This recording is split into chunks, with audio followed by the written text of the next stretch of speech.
우연히 한 영상을 보게 되었습니다. 그 영상은 다름 아니라 들판이 있어요. 들판이 쫙 펼쳐져 있는 곳에 양들이 풀을 뜯고 있어요. 그런데 그 곳에 근처에서 사람 몇몇이 킥킥킥 하고 막 웃고 있습니다. 왜 웃는 것일까요? 보니까는 목자 아닌 사람들이 자기가 그 양들을 불러보겠다는 거예요. 그래서 한 사람이 막 소리를 내요. 양을 부르면서 막 이 소리 저 소리 내는데 양이 대답을 안 하네. 들은 채도 안 해. 그냥 풀만 계속 뜯고 있어요. 그 다음에 또 이제 다른 사람이 막 웃으면서 그럼 내가 해보겠다고 또 나서요. 그리고서는 양을 부르는 사람 희한한 소리들을 막 내봅니다. 근데 이 사람의 소리에 양이 한 마리가 고개를 살짝 들었다가 다시 내렸어요. 그때 우와 그러는 거예요. 그 다음에 한 여인이 자기가 해보겠다 그럽니다. 여인이 좀 아름다운 모습의 여인이 그렇게 또 한 번 똑같이 양을 막 크게 불러요. 여러분, 아름답고 멋진 음성으로 양을 불렀는데 양이 대답했을까요? 어떻게 알았어요? 대답을 안 해요. 꿈쩍도 안 합니다.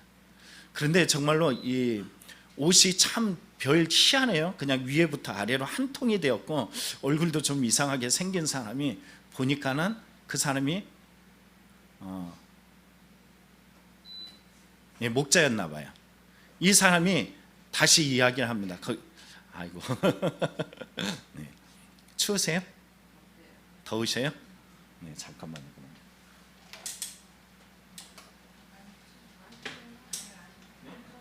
더우시다고.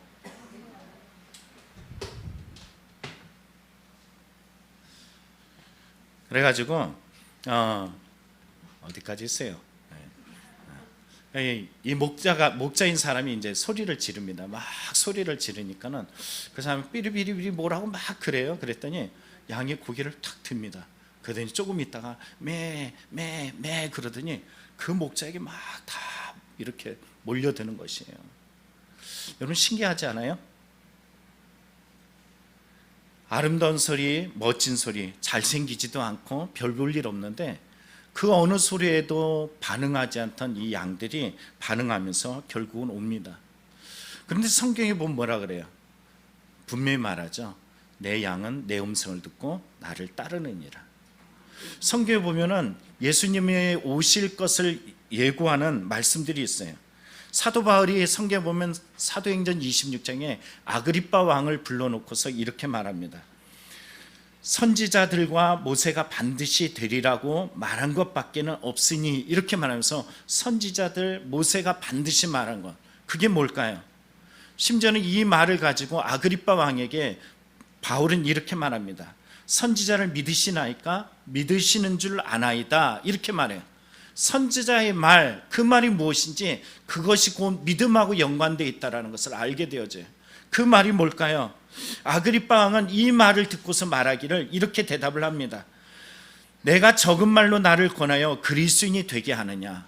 여러분, 바울이 말했던 그 선지자의 말을 듣고서 반응하고 믿어지면은 그게 곧 뭘까요? 그리스도인이 되는 것이에요. 오늘 성경 속에 나타난 이 그리스도의 모습은 어떤 모습일까요? 앞서 말했던 양치기의 모습들, 목자의 모습들, 그리고 아름다운 여인, 그리고 멋진 목소리를 내는 남자, 그 목소리에 반응하지 아니하고 정말로 초라해 보이고 별 볼 일 없는 그 사람, 진짜 목자의 음성에만 귀 기울이면서 듣고 있는 모습을 보게 됩니다. 성경에 그 선지자가 외쳤던 말들이 있습니다. 오실 메시아가 어떤 모습일까라고 이야기할 때 이렇게 말해요. 그는 주 앞에 자라나기를 연한 순 같고 마른 땅에서 나온 뿌리 같아서 고운 모양도 없고 풍채도 없은즉 우리가 보기에 흠모할 만한 아름다운 것이 없도다. 별 볼 일 없다라는 것입니다. 그럼에도 불구하고 양은 어떻게 해요? 내 목자를 알고 그 목자의 소리에 반응하며 나아갑니다. 그래서 오늘 성경은 이렇게 말하죠. 내 양은 내 음성을 들으며 나는 그들을 알며 그들은 나를 따르느니라. 그런데 여러분 이렇게 별 볼 일 없는 예수, 세상에서 보면 아무것도 아니어 보이는 이 예수를 따라가는 믿음에 대해서 베스도 총독은 뭐라고 이야기해요? 미쳤다. 미쳤다라고 이야기해요. 여러분 옆 사람의 미친 얼굴을 보십시오. 예수 그리스도 안에서 여러분 정말 미쳐야 됩니다. 내 신앙이 주님을 바라보는 미친 신앙이 돼야 돼요. 세상 사람들이 미쳤어 라고 이야기하는 그 예수쟁이가 돼야 됩니다. 문제는 어디 있냐면은 예수쟁이 아니에요. 목자를 따르는 것이 아니라 목자 같다라고 생각하는 자기 생각, 자기 기준, 자기 뜻을 따르는 사람이 얼마나 많은지 몰라요. 오늘 성경에 나타난 사도행전에 여러분 이 내용이 우리가 성경을 보면 어떤 내용이 있냐면은 이 바울을 죽이려는 세력들이 있어요. 근데 그 바울을 죽이려고 할 때 바울이 어디로 도망갔냐면은 당시에 예루살렘에 있는 470명이 되는 로마 군사에 이렇게 쌓여져서 보호받으면서 가이사라라는 곳까지 이동하게 되었어요. 근데 그곳까지 내려와 가지고 총독이 한 신문을 하는데 당시 시대 때 총독이 누구냐면 벨릭스 총독이었어요. 누구라고요? 벨릭스예요. 여러분 이따가도 계속 기억하시기 바랍니다. 이 벨릭스 총독이 신문을 하는데 사람들은 뭐 하려고 하면 바울을 죽이려고 그래요. 그리고 바울은 피해서 도망돼야 되는 이런 처지에 있습니다. 근데 그가 자기를 변호하는 가운데서 뭘 하냐면은 자기 몸, 자기의 생명을 변호하기보다는 예수 그리스도를 증거하는 것이에요. 예수를 전달하는 것이에요. 근데 이런 전달하는 가운데 여러분 벨릭스가 복음을 듣게 되었어요. 어떤 마음이 생겼냐면 성경은 이렇게 말합니다. 수일 후에 벨릭스가 그 안에 유대 여자 드루실라와 함께 와서 바울을 불러 그리스도 예수 믿는 도를 들었다라고 이야기해요.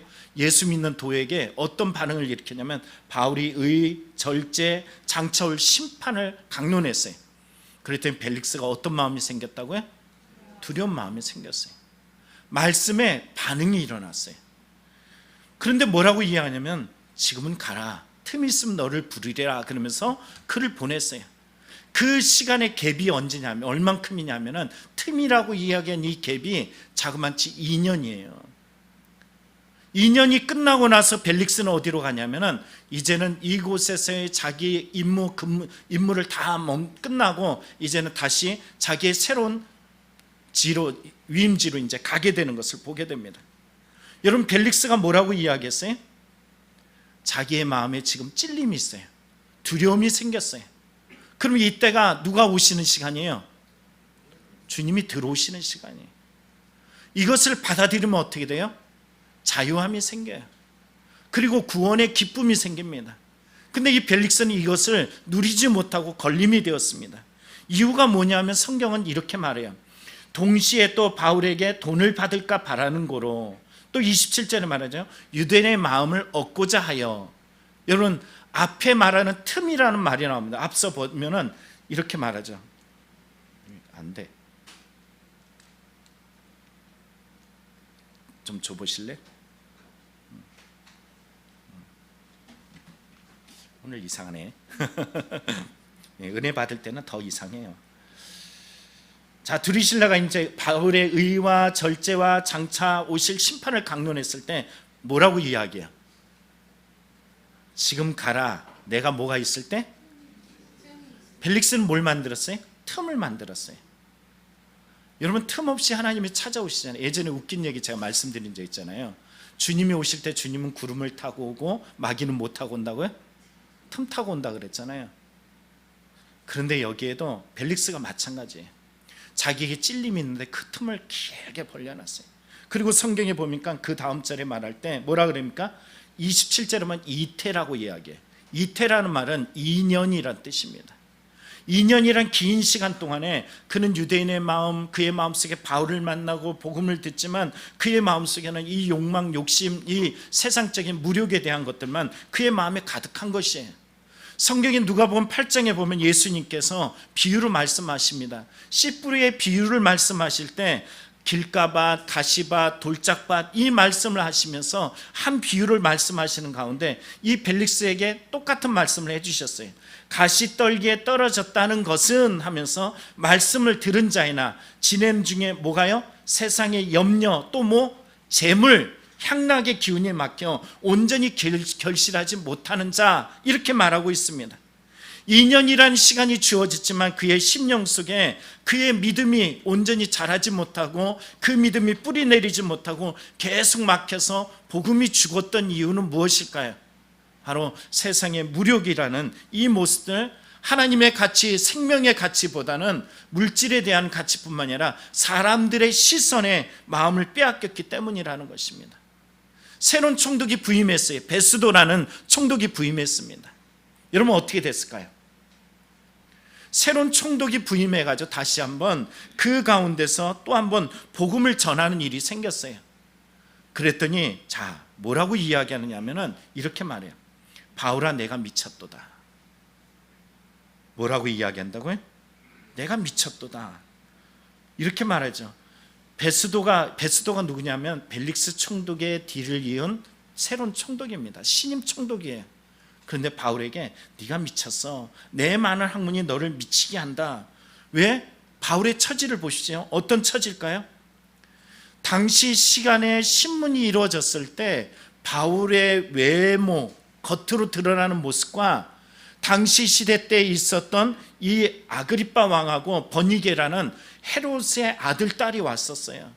그리고 그곳에 힘 있는 군사력을 가진 천부장들이 그곳에 모여 있습니다. 성경은 이렇게 말하고 있어요. 아그리빠 버니게가 크게 위험을 갖추고 와서 천부장들과 시중의 높은 사람들과 함께 접견 장소에 들어오고 베스도의 명으로 바울을 데려오니, 이렇게 말하고 있어요. 여러분, 이 위험이라는 말은 화려한 복장, 화려한 모습이에요. 이와 반대되는 바울은 지금 죄인으로서 목숨을 부지하고자 가이사라까지 쫓겨서 이곳에 왔습니다. 바울의 모습과 여기에 나타난 버니게, 아그리빠, 그리고 천부장, 시중을 드는 높은 사람, 권력 있는 사람, 여러분 베스도, 이 사람들과 바울의 모습, 겉으로 드러나는 모습은 어떻게 보였을까요? 바울은 별 볼 일 없는 것이에요. 이 별 볼 일 없는 자가 별 볼 일 있는 자기들을 대상으로 말하기를 복음을 전하고 있어요. 생명을 전하고 있어요. 예수를 믿으라고 이야기합니다. 여러분, 이 말을 들을 때 베스도가 말하기를 네가 미쳤구나, 이렇게 말할 수밖에 없는 거예요. 김수미 씨의 간증을 들어봤어요. 자기는 돈이 있을 만큼 있대요. 쓸 만큼 있다라는 것입니다. 그런데 이것이 어느 정도의 시간이 지나니까 돈으로 주는 기쁨이라는 것은 제한성이 있다는 거예요. 자기가 가진 것에 대한 제한성, 더 이상 기쁨을 주지 못하고 거기서부터 오는 이 힘겨움, 지침이라는 것이 온다라는 거예요. 그래서 20년 전에, 지금 예수를 믿고 나서 돌아보니까 20년 전에 김혜자 선배가 자기에게 너 예수님 믿어, 하나님 너를 통해서 하실 일이 많아라는 그때를 회고하면서 내가 그때 믿었어야 되는데 이 기쁨을 잃어버리고 20년의 세월이 흘러갔다라고 안타까워하는 그분의 모습을 듣게 되었어요. 그런데 이 말을 우리에게 한번 접목해서 생각해 보길 원합니다. 김혜자 씨가 전한 복음이 오늘 우리 가운데 있어요. 있지요?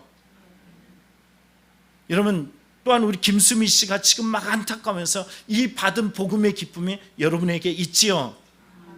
그런데 이 복음이 있음에도 불구하고 우리가 힘들다, 지친다, 괴롭다 할 때 실상 정말로 힘든 것은 뭐냐 하면은 다름 아니라 물질, 관계, 하나님을 바라보지 못함, 이런 것들이 우리의 마음을 작용할 때가 많습니다. 그럴 때가 정말로 우리가 해야 될 것은 뭐냐 하면은 바로 이거라는 거죠. 내 양은 내 음성을 들으며 그들은 나를 알며 그들은 나를 따르느니라. 그때가 정말 주님을 알아야 될 때입니다. 우리의 신앙 속에 예수를 믿는다, 안다라고 이야기했는데 내가 넘어지고 내가 복음이 필요하고 내가 세상의 가치와 기준으로 나의 신앙을 가늠하고 있는 이 심각한 문제 앞에서 우리는 과연 예수님이 나의 목자 되시고 예수님이 정말로 나의 생명 되시는 나의 그분의 음성 앞에 내가 반응하고 있는가라는 질문을 던져야 될 때라는 것이에요. 오늘 요한복음 10장에 내 양은 내 음성을 듣고 나를 따르느니라 주시는 이 말씀의 시작 부분을 보면요, 이렇게 말합니다. 예루살렘의 수전절에 이르니 때는 겨울이라. 왜 예수님께서 6월절이 있고 당시 이 3대 절기인 칠칠절과 초막절이 있는데 바로 수전절에 올라가서 이 이야기를 하셨느냐?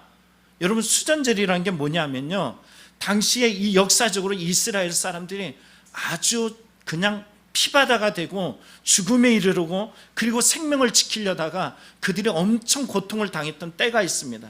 그걸 뭐라 그러냐면 마카비 혁명이라고 이야기해요. 이 마카비 혁명을 통해서 그들의 신앙을 회복했던 빛의 날입니다.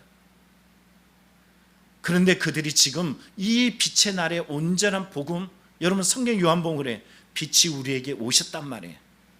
근데 그 빛을 발견하지 못하고 있어요. 이 빛을 발견하지 못하는 그들에게 예수님께서 이 수전제를 통하여서 당신 누구인지 드러내 보여주셨어요. 그런데도 불구하고 그들은 이 예수를 믿지 못하고 듣지 못하고 알지 못하고 있다는 거예요. 여러분 이 말을 우리에게 적용해 보십시오. 여러분 예배 드리죠?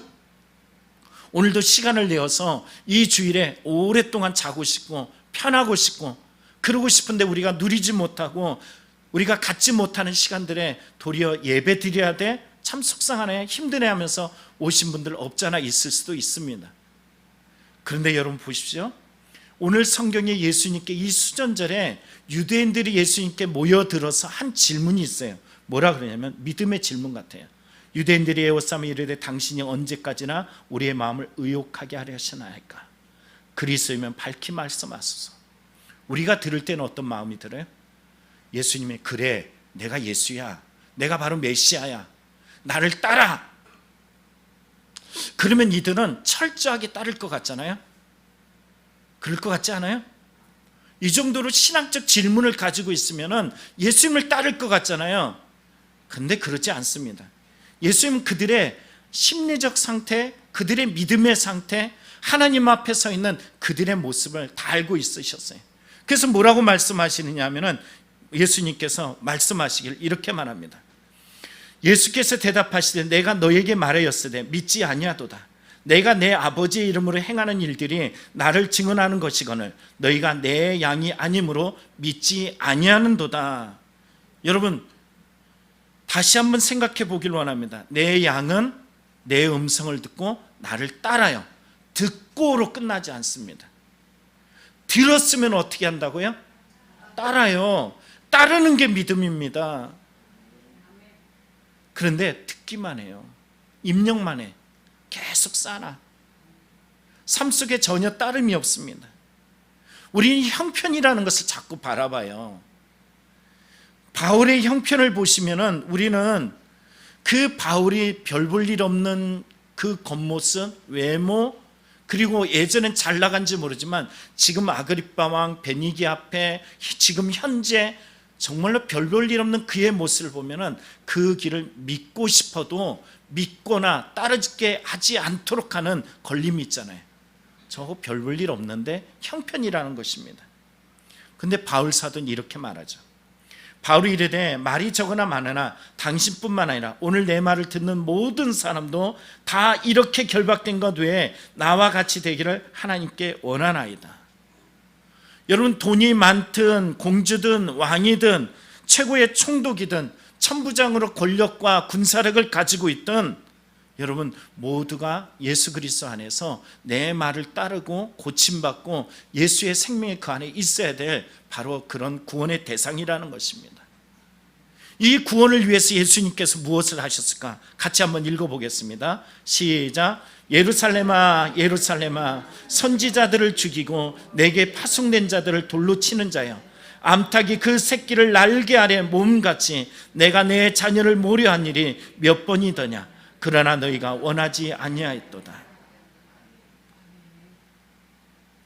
시선이 달라요. 관점이 달라요. 주님은 계속 품어내고 싶어요. 그의 삶이 어떠한 모습이든 상관없이, 얼만큼 망가져 있든 상관없이, 얼마나 아프든 상관없이 주님은 그 안에서 구원을 이루어 가시려고 해요. 근데 그들은 자 오늘 이 여기에 있는 사람들은 나는 구원의 대상이 아니야. 심지어는 오늘날 살아가는 수많은 사람들이 아니 그 방법은 내가 원하지 않아 하면서 자기 방법을 드러내요. 내 양은 내 음성을 듣고 뭐 한다고요? 따라야 되는 거예요. 근데 따르기까지 가지 않습니다. 듣기는 듣는데 그 다음에 뭔가 틈이 생기고 갭이 생겨서 결국은 그 예수를 받아들이지 못하고 외면하는 일들이 많습니다. 우리말로 이야기하면 젊음, 우리말로 이야기하면 돈, 우리말로 이야기하면 건강, 우리말로 이야기하면 대인관계, 우리말로 이야기하면 내가 하고 싶은 것들이란 이 갭과 틈들이 이 예수께서 계속 우리를 위해서 선지자를 보내고 파송하고 암탉이 그 새끼를 품으려고 몸부림치는 그 몸부림 안에 외면하고서 자기 제 갈 길로 가기만 한다는 것이. 왜 이런 일이 생기냐면 관점의 문제입니다. 요한복음 9장에 보면은 여러분, 예수님께서 제자들과 함께 길을 가는데 제자들이 이렇게 묻습니다. 라피어, 이 사람이 맹인으로 난 것이 누구의 죄로 인함이니까? 자기니까? 그의 부모니까? 관점을 보세요. 겉모습을 보면서 저거 저렇게 된 거 누구의 죄입니까? 라고 물어요. 그들은 망가진 모습, 부정적 모습을 말해요. 그러나 예수님 뭐라 말씀하시냐면은 이 사람이나 그 부모의 죄로 인함이 아니라 그에게 하나님의 하시는 일을 나타내려 함이니라. 오늘 저와 여러분의 삶에 부재되어지고 아파지고 낙심되어지고 어려운 일들에 하나님이 원하시는 것은 뭐냐면은 당신의 일들을 드러내길 원하는 것이에요. 문제는 어디 있냐면 이 표면적인 것에 마음을 빼앗긴다라는 거죠. 현실이라는 것에 무너진다라는 것입니다. 그럼 예수님이 이전에 당신이 내 양은 내 음성을 듣고 라는 이 들음 속에 따를 수밖에 없는 증거, 요즘 아이들이 말한 것처럼 빼박이라는 이것을 보여주지 않았을까? 보여줬어요. 여러분, 요한복음 9장에 이 사람이 눈을 떴다? 맹인이 뭐라 그러냐면 태초 이래 눈을 뜨게 한 사람이 없다라는 거예요. 다시 말하면 메시아의 증거가 있어요. 빼박이 있어요. 그게 뭐냐면은 눈을 뜨게 하는 자가 곧 메시아라는 것입니다. 그런데 여러분, 이들은 어떻게 했을까? 성경은 이렇게 말합니다. 예수님께서 말씀하신, 내가 심판하러 이 세상에 왔으니 보지 못하는 자들은 보게 하고 보는 자들은 맹인이 되게 하라미니, 바리새인 중에 예수와 함께 있는 자들이 이 말씀을 듣고 이르되 우리도 맹인인가? 예수께서 이르시되 너희가 맹인이 되었다면 죄가 없으려니와 본다고 하니 너희 죄가 그대로 있느니라.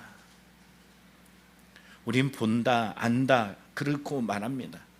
그러나 우리의 삶의 실제적 보면은 주님이 나의 삶에 그동안에 보여줬던 수많은 빼박들이 있어요. 근데 부딪힐 때마다 나를 부르시는 그 음성 앞에 우리는 어떻게 하냐면은 여전히 음성에 순종하지 않는 이런 모습이 내 안에 많습니다. 여러분, 성경을 보시면은 요한복음 10장에 이렇게 말합니다.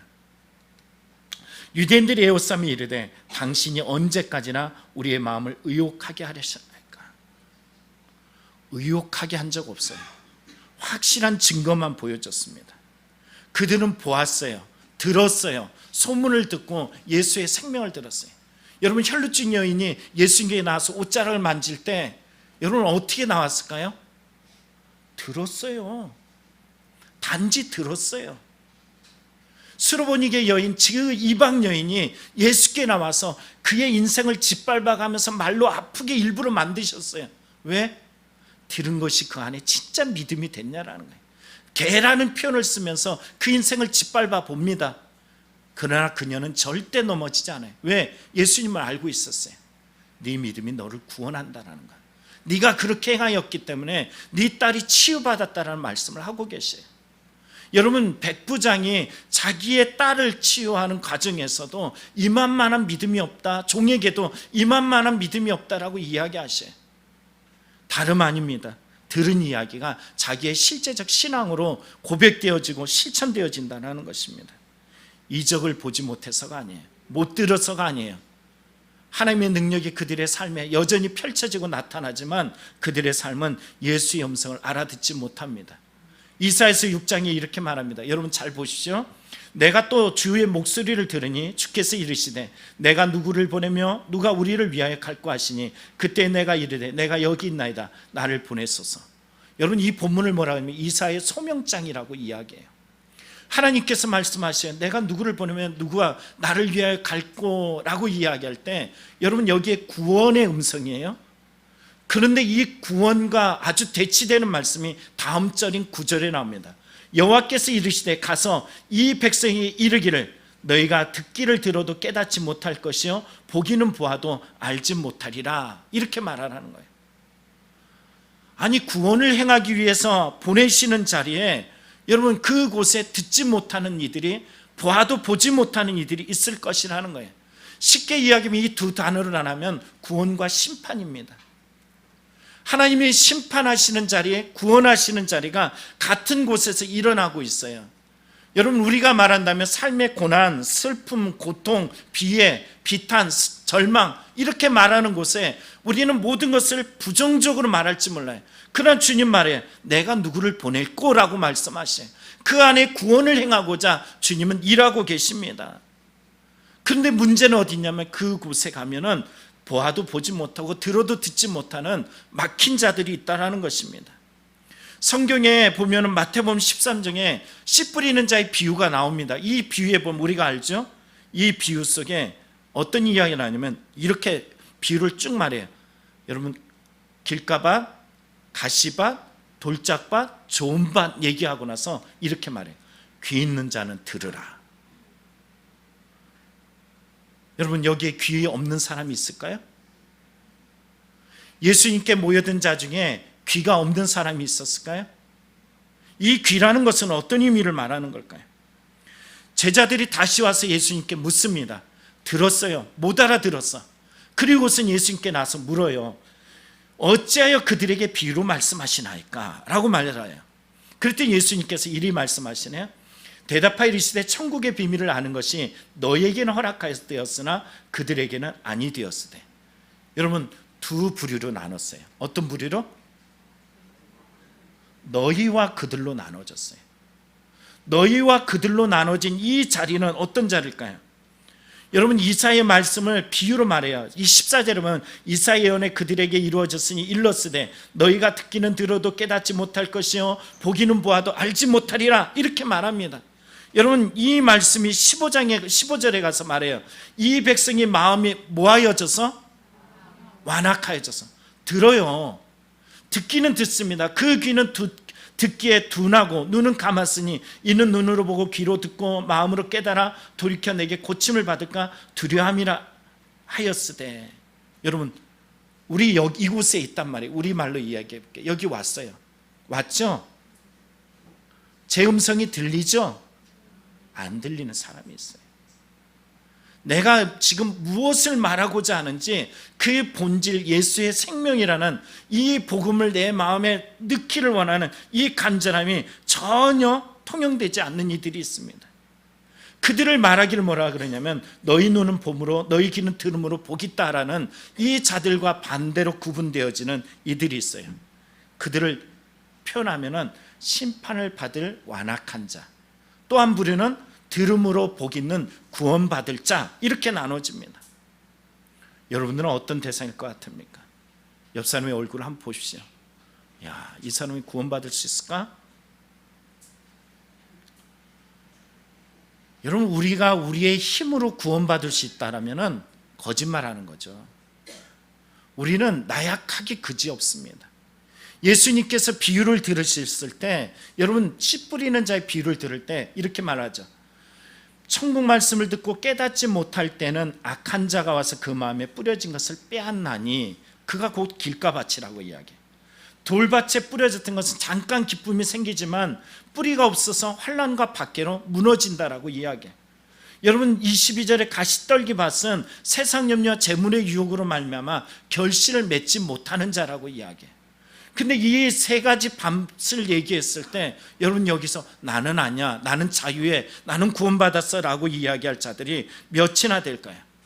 좋은 땅을 이야기할 때 사람들의 마음에 야, 100배, 60배, 30배 결실을 맺어? 내가 과연 그런 사람이 될 수 있을 거야 라고 혼장담할 사람이 몇이나 되겠습니까? 왜 우리에게 이런 비유로 하십니까? 라고 이야기할 때 이 비유의 풀이는 뭘까요? 결국 우리라는 존재라는 것은 길가에 뿌려진 존재처럼 항상 말씀을 받을 때 그래요. 처음에 시작할 때 우리 보시죠. 예배 드릴 때 우리는 덥다라는 것 때문에 마음이 무너져요. 우리는 이곳에서 예배 드리면서 우리는 저도 마찬가지예요. 어떻게 해서 더 할까? 어떻게 하면 더 이게 예배 중증이 아니라 어떻게 하면 더 시원하게 할까? 이거에 대해서 마음을 빼앗겨요. 정말 우리가 어떻게 하면 예배를 잘 드릴까 보다는 이 부분보다는 어떻게 좀 더 편안하게 드릴까 이런 생각을 합니다. 제가 독일에 그 장인들의 마을이 있는 곳에서 예전에 읽었던 책에 보면요, 장인들은 절대 편하게 예배드리지 않는다는 거예요. 왜냐하면은 내가 예배드린 이 편안함과 안락함이 하나님께서 십자가로 그 구원을 이루신 모습에 내가 편락함이 그것을 잠식해 버릴까 봐 두려운 마음으로 그들은 딱딱한 의자에 불편한 자리에 앉아서 예배드린다 그래요. 오늘 우리는 이곳에서 주님이 말씀하시는 씨 뿌리는 자의 비유를 들을 때, 그래 나는 환난과 박해를 받을 때 난 무너져, 나는 세상과 염려와 재물 앞에 쉼없이 무너져 30배, 60배, 100배의 결실을 맺지 못하는 그 존재가 나야 하면서 안타까워하며 가슴을 치면서 갈아엎을 때야 비로소 어떻게 되는 거예요? 진짜 그때가 30배, 60배, 100배의 결실을 맺는 거라는 것을 당시 시대의 사람들은 자연적 농사 짓는 법들을 통해서 다 알았단 말이에요. 내가 지금 길가밭에서 마음을 뺏기고 있어. 뭘 해야 되는 거라고요? 뭘 갈아엎어요? 나를 갈아엎는 거예요. 나를. 내가 환난과 박해로서 내가 무너질 때 누구를 갈아엎어야 돼요? 나를 갈아엎어야 돼. 세상 연유와 재물의 유혹이 나를 흔들어 갈 때 여러분 누구를 갈아엎어야 돼요? 나를 갈아엎어야 돼요. 그럴 때 30배, 60배, 100배의 결실을 맺는 것을 잘 알고 있습니다. 우리는 이 존재 앞에서 어떤 마음이 가냐면 주님이 필요해요. 그래서 주님을 찾아는 거죠. 예수님 왜 비유를 이렇게 말씀하셨습니까? 라고 이야기할 때 주님이 말씀하시잖아요. 야 30배 여기 길가밭은 이런 얘기야, 돌짝밭은 이런 말이야, 가시밭은 이런 말이야. 이렇게 해서 예수님께서 말씀을 해주시는 거예요. 우리가 안 넘어지는 존재가 아닙니다. 예수를 믿고 있지만 현재 구원을 이뤘다라고 이야기하지만 쉼없이 무너지는 연약한 존재입니다. 오늘도 어쩌면 이 자리에 겨우겨우 서가지고 지금도 버티고 있는 사람들이, 저를 포함해서 수많은 사람들이 이곳에 있는 줄 몰라요. 힘들잖아요. 살아가는 게 버겁잖아요. 내일이라는 시간을 바라보면서 소망을 가진다라고 이야기하지만 오늘의 무게들이 나를 무너뜨릴 것 같잖아요. 그럴 때 할 수 있는 것이 뭐냐면 나를 무너뜨리는 자리에, 바로 그 자리에 누가 필요하다는 거예요? 주의 음성이 필요하다는 거예요. 바울 사도를 보십시오. 여러분 신앙이 좋고 예수님 만나고 이방인의 사도로 부름을 받았지만 그가 더 이상 고난과 어려움과 문제가 없었느냐? 아니잖아요. 성경은 이렇게 말해요. 형제들, 우리가 아시아에서 당한 환난을 너희가 모르기 원하지 아니하느니 어땠다고요? 힘이 겹도록 심한 고난을 당하여 살 소망까지 끊어졌다라고 이야기합니다. 이 끊어진 자리에서 그는 뭘 경험했어요? 자신이 사형선고를 받을 줄 알았으니 이는 우리로 뭐 하라고요? 자기를 의지하지 말고 오직 죽은 자를 다시 살리시는 하나님만 의지하게 하려 심이라. 왜 마카비 혁명이라는 엄청난 혁명으로 피를 흘리고 죽어지고 새로운 거듭나고 변화된 것처럼 보여지는 유대인들이 예수님 당신이 정말 메시아입니까? 라고 이야기하지만 예수님 알고 있었어요. 그들의 마음이 지금은 마카비 혁명처럼 그렇게 절체절명의 위기의 삶이 아니거든요. 선택적 메시아를 받아들이려고 그래요. 우리도 마찬가지입니다. 선택적 예수를 받아들이려고 그래. 선택적으로 말씀을 받으려고 그래. 여러분 처음에 보시죠. 제가 일부러 처음에 양의 이야기를 들려줬어요. 잘생긴 사람이 막 별소리 다 낼 때 선택적으로 하면 우리 목자는 별 볼 일 없네, 잘생기지 않았어, 저 목소리 마음에 안 들어, 저 여자는 참 예쁘네, 예쁜 여자의 소리를 듣고서 가야지, 이렇게 선택적으로 하지 않습니다. 아무리 못생기고 별 볼 일 없어 보여도 나를 이끄는 이의 목자는 누구냐 하면은 저 별 볼 일 없고 못생긴 저 목자가 나의 목자라 그러면 그 음성에 반응하며 그를 따라가는 것입니다. 성경에 나타난 이 양의 특징을 우리가 성경에서 보면요, 첫째는 양은 앞을 보지 못해요. 눈이 시력이 너무 약해요. 3m 앞도 제대로 보여지지 않습니다. 그래서 앞서가는 양이 낭떠러지 떨어지면은 아무것도 모르고 따라가다 그대로 다 떨어져서 죽어요. 그리고 이 양들은 병도 얼마나 잘 걸리는지 몰라요. 지가 똥 싸놓고 그 똥에 뒹굴러다가 그 똥에 병 걸려가지고 오염돼가지고 죽는 경우들도 허다하다는 거예요. 또 그뿐만이 아닙니다. 잘 쏘가요. 눈이 안 좋으니까는 앞에 끌고 가는 게 일인지 누군지 몰라요. 가면서 이리가 쫓아가든 누가 가든 그냥 이렇게 아무 생각 없이 가요. 또 그뿐만이 아닙니다. 여기다 고집은 얼마나 센지. 그런데 이 양들의 장점이 하나 있다라는 거예요. 그 장점이 뭐냐면은 목자가 부르면 그 음성에 반응한다는 거예요. 오늘 우리의 삶에 고난이 있고 문제가 있고 어려움이 있어요. 나의 삶의 형편, 나의 삶에 보여지는 이 표면적 모습들에 얼마나 이 감당하기 어려울 때가 참 많습니까? 그런데 주의 음성이 있어요. 바울 사도 보십시오. 고린도 교회에서 혼자 달그락 넘겨져서 힘들고 어려울 때, 이제는 그만두고 싶을 때 뭐라 그래? 이 성에 내 백성이 많아. 주님 말씀하셔. 예루살렘에서 지난주에 말씀하신 것처럼, 드린 것처럼 예루살렘에서 죽을 뻔하고 찢겨질 뻔하고 이제는 혼자 남은 그 마음의 상태에 좌절되어진 그날 밤에 주님이 오셔서 말씀하시죠. 두려워하지 마. 여러분, 이 음성이 오늘도 우리에게 유효하십니다. 이 음성을 들으시길 바랍니다. 내가 들어야 될 것은 다른 것이 아닙니다. 여러분이 정말로 쫓아가는 것은 돈이 여기 있어 이 소리 아니에요.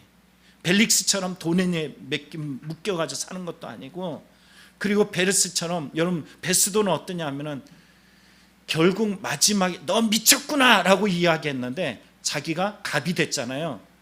근데 2년 내에 결국 그는 피로로 누적돼 가지고 결국 죽습니다. 삶이라는 것이 언제 알아요? 언제 봐요? 어쩜 모르잖아요. 저와 이곳에 있는 여러분 중에 오늘이 내 생의 마지막일 수도 있는 거예요. 베스도처럼 마지막 복음을 듣는 시간이 될 수도 있는 것입니다. 여러분, 오늘 이 주님의 음성을 들으시길 간절히 축원합니다. 오늘 성경 말씀 마칩니다. 이렇게 말합니다. 목자와 양의 관계, 그건 다름 아니에요. 내 양은 내 음성을 들으며 나는 그들을 알며 그들은 나를 따른다는 것이. 내가 그들에게 영생을 주느니 영원히 멸망하지 아니할 것이요 또 그들을 내 손에서 빼앗을 자가 없으리로다. 여러분, 오직 예수님의 음성만 듣고 따라가는 믿음의 성도들이 다 되기를 간절히 축원합니다. 오늘도 말씀 가운데 깨우치게 하시고 그 말씀을 따라 또 신앙으로 살아갈 수 있는 신실함이 되게 하여 주옵소서. 예수님의 이름으로 기도합나이다. 아멘. 우연히 한 영상을 보게 되었습니다. 그 영상은 다름 아니라 들판이 있어요. 들판이 쫙 펼쳐져 있는 곳에 양들이 풀을 뜯고 있어요. 그런데 그 곳에 근처에서 사람 몇몇이 킥킥킥 하고 막 웃고 있습니다. 왜 웃는 것일까요? 보니까는 목자 아닌 사람들이 자기가 그 양들을 불러보겠다는 거예요. 그래서 한 사람이 막 소리를 내요. 양을 부르면서 막 이 소리 저 소리 내는데 양이 대답을 안 하네. 들은 채도 안 해. 그냥 풀만 계속 뜯고 있어요.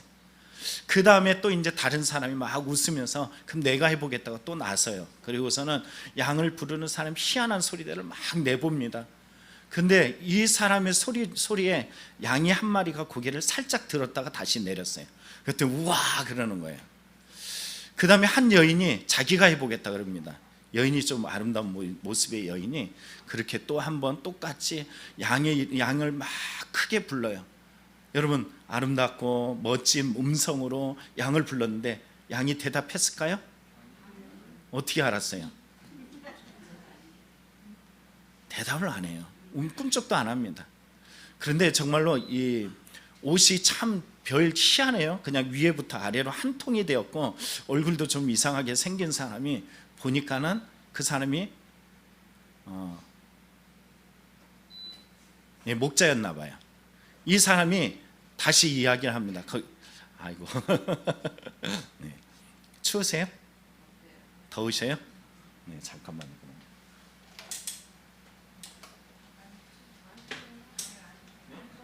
더우시다.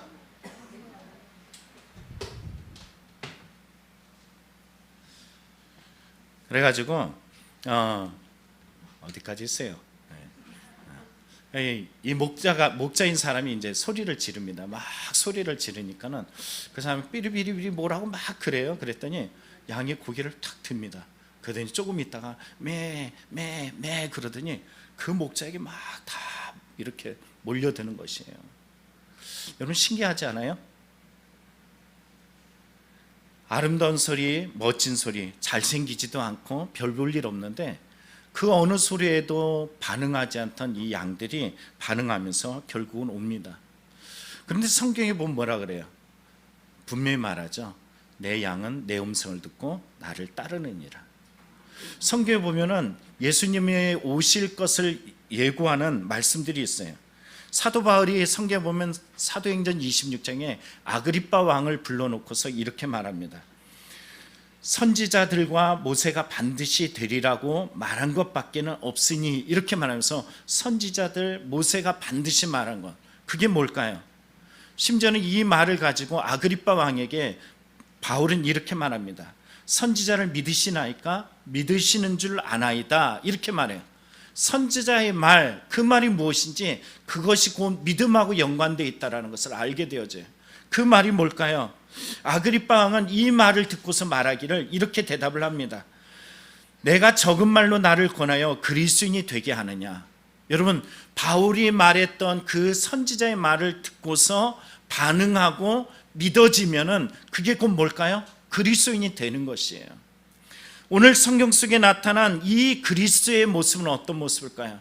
앞서 말했던 양치기의 모습들, 목자의 모습들, 그리고 아름다운 여인, 그리고 멋진 목소리를 내는 남자, 그 목소리에 반응하지 아니하고 정말로 초라해 보이고 별 볼 일 없는 그 사람, 진짜 목자의 음성에만 귀 기울이면서 듣고 있는 모습을 보게 됩니다. 성경에 그 선지자가 외쳤던 말들이 있습니다. 오실 메시아가 어떤 모습일까라고 이야기할 때 이렇게 말해요. 그는 주 앞에 자라나기를 연한 순 같고 마른 땅에서 나온 뿌리 같아서 고운 모양도 없고 풍채도 없은즉 우리가 보기에 흠모할 만한 아름다운 것이 없도다. 별 볼 일 없다라는 것입니다. 그럼에도 불구하고 양은 어떻게 해요? 내 목자를 알고 그 목자의 소리에 반응하며 나아갑니다. 그래서 오늘 성경은 이렇게 말하죠. 내 양은 내 음성을 들으며 나는 그들을 알며 그들은 나를 따르느니라. 그런데 여러분, 이렇게 별 볼 일 없는 예수, 세상에서 보면 아무것도 아니어 보이는 이 예수를 따라가는 믿음에 대해서 베스도 총독은 뭐라고 이야기해요?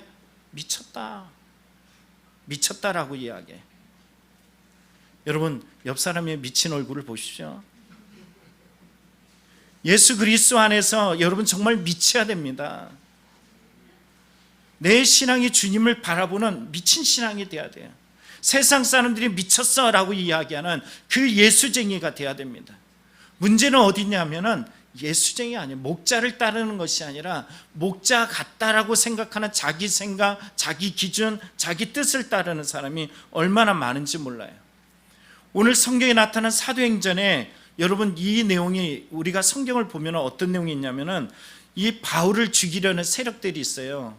근데 그 바울을 죽이려고 할 때 바울이 어디로 도망가냐면은 당시에 예루살렘에 있는 470명이 되는 로마 군사에 이렇게 쌓여져서 보호받으면서 가이사라라는 곳까지 이동하게 되었어요.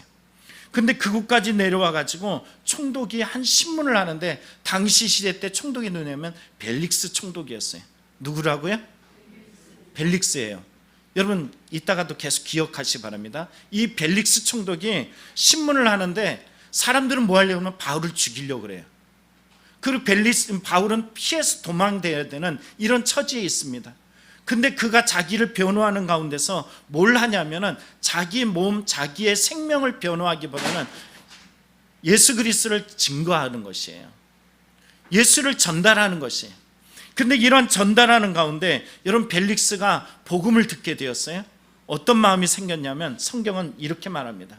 수일 후에 벨릭스가 그 안에 유대 여자 드루실라와 함께 와서 바울을 불러 그리스도 예수 믿는 도를 들었다라고 이야기해요.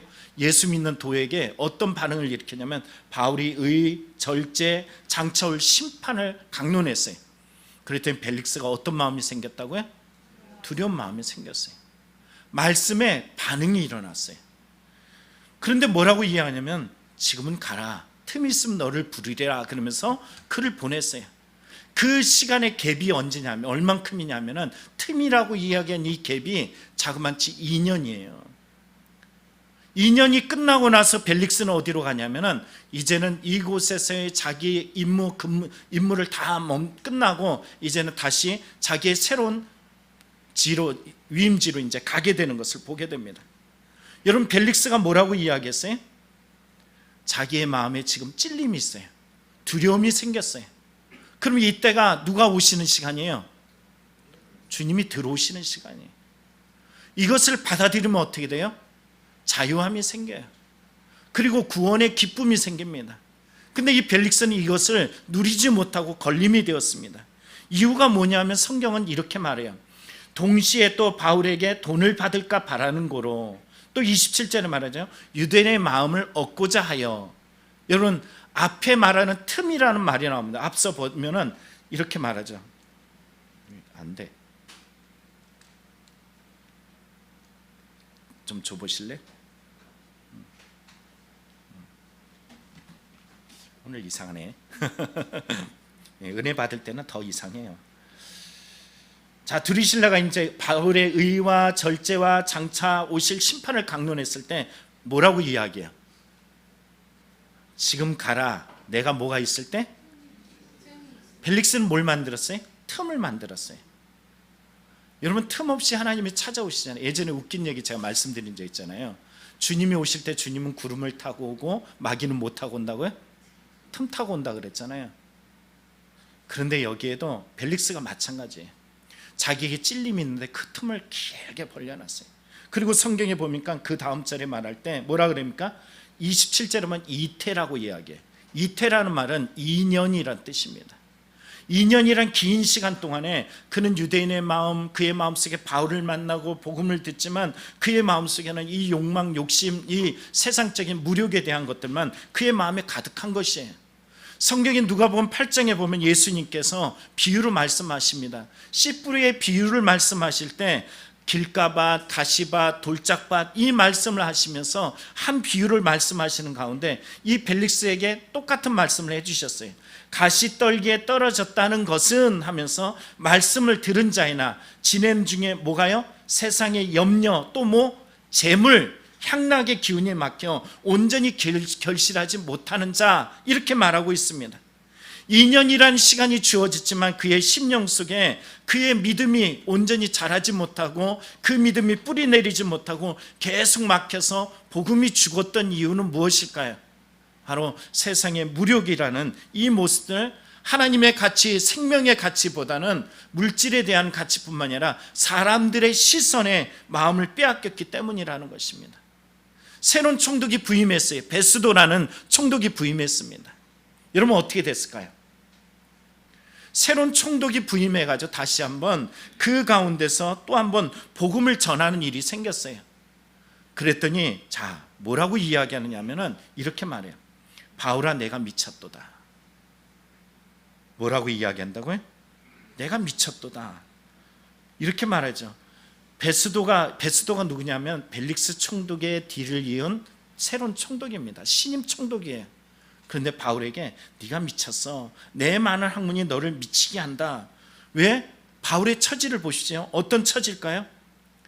당시 시간에 신문이 이루어졌을 때 바울의 외모, 겉으로 드러나는 모습과 당시 시대 때 있었던 이 아그리빠 왕하고 버니게라는 헤롯의 아들, 딸이 왔었어요. 그리고 그곳에 힘 있는 군사력을 가진 천부장들이 그곳에 모여 있습니다. 성경은 이렇게 말하고 있어요. 아그리빠 버니게가 크게 위엄을 갖추고 와서 천부장들과 시중의 높은 사람들과 함께 접견 장소에 들어오고 베스도의 명으로 바울을 데려오니 이렇게 말하고 있어요. 여러분, 이 위엄이라는 말은 화려한 복장, 화려한 모습이에요. 이와 반대되는 바울은 지금 죄인으로서 목숨을 부지하고자 가이사라까지 쫓겨서 이곳에 왔습니다. 바울의 모습과 여기에 나타난 버니게, 아그리빠, 그리고 천부장, 시중을 드는 높은 사람, 권력 있는 사람, 여러분 베스도, 이 사람들과 바울의 모습, 겉으로 드러나는 모습은 어떻게 보였을까요? 바울은 별 볼 일 없는 것이에요. 이 별 볼 일 없는 자가 별 볼 일 있는 자기들을 대상으로 말하기를 복음을 전하고 있어요. 생명을 전하고 있어요. 예수를 믿으라고 이야기합니다. 여러분, 이 말을 들을 때 베스도가 말하기를 네가 미쳤구나 이렇게 말할 수밖에 없는 거예요. 김수미 씨의 간증을 들어봤어요. 자기는 돈이 있을 만큼 있대요. 쓸 만큼 있다라는 것입니다. 그런데 이것이 어느 정도의 시간이 지나니까 돈으로 주는 기쁨이라는 것은 제한성이 있다는 거예요. 자기가 가진 것에 대한 제한성, 더 이상 기쁨을 주지 못하고 거기서부터 오는 이 힘겨움, 지침이라는 것이 온다라는 거예요. 그래서 2년이라는 20년 전에 지금 예수를 믿고 나서 돌아보니까 20년 전에 김혜자 선배가 자기에게 너 예수님 믿어, 하나님 너를 통해서 하실 일이 많아라는 그때를 회고하면서 내가 그때 믿었어야 되는데 이 기쁨을 잃어버리고 20년의 세월이 흘러갔다라고 안타까워하는 그분의 모습을 듣게 되었어요. 그런데 이 말을 우리에게 한번 접목해서 생각해 보길 원합니다. 김혜자 씨가 전한 복음이 오늘 우리 가운데 있어요. 있지요? 여러분, 또한 우리 김수미 씨가 지금 막 안타까우면서 이 받은 복음의 기쁨이 여러분에게 있지요? 그런데 이 복음이 있음에도 불구하고 우리가 힘들다, 지친다, 괴롭다 할 때 실상 정말로 힘든 것은 뭐냐 하면은 다름 아니라 물질, 관계, 하나님을 바라보지 못함, 이런 것들이 우리의 마음을 작용할 때가 많습니다. 그럴 때가 정말로 우리가 해야 될 것은 뭐냐 하면은 바로 이거라는 거죠. 내 양은 내 음성을 들으며 그들은 나를 알며 그들은 나를 따르느니라. 그때가 정말 주님을 알아야 될 때입니다. 우리의 신앙 속에 예수를 믿는다, 안다라고 이야기했는데 내가 넘어지고 내가 복음이 필요하고 내가 세상의 가치와 기준으로 나의 신앙을 가늠하고 있는 이 심각한 문제 앞에서 우리는 과연 예수님이 나의 목자 되시고 예수님이 정말로 나의 생명 되시는 나의 그분의 음성 앞에 내가 반응하고 있는가라는 질문을 던져야 될 때라는 것이에요. 오늘 요한복음 10장에 내 양은 내 음성을 듣고 나를 따르느니라 주시는 이 말씀의 시작 부분을 보면요, 이렇게 말합니다. 예루살렘의 수전절에 이르니 때는 겨울이라. 왜 예수님께서 6월절이 있고 당시 이 3대 절기인 칠칠절과 초막절이 있는데 바로 수전절에 올라가서 이 이야기를 하셨느냐?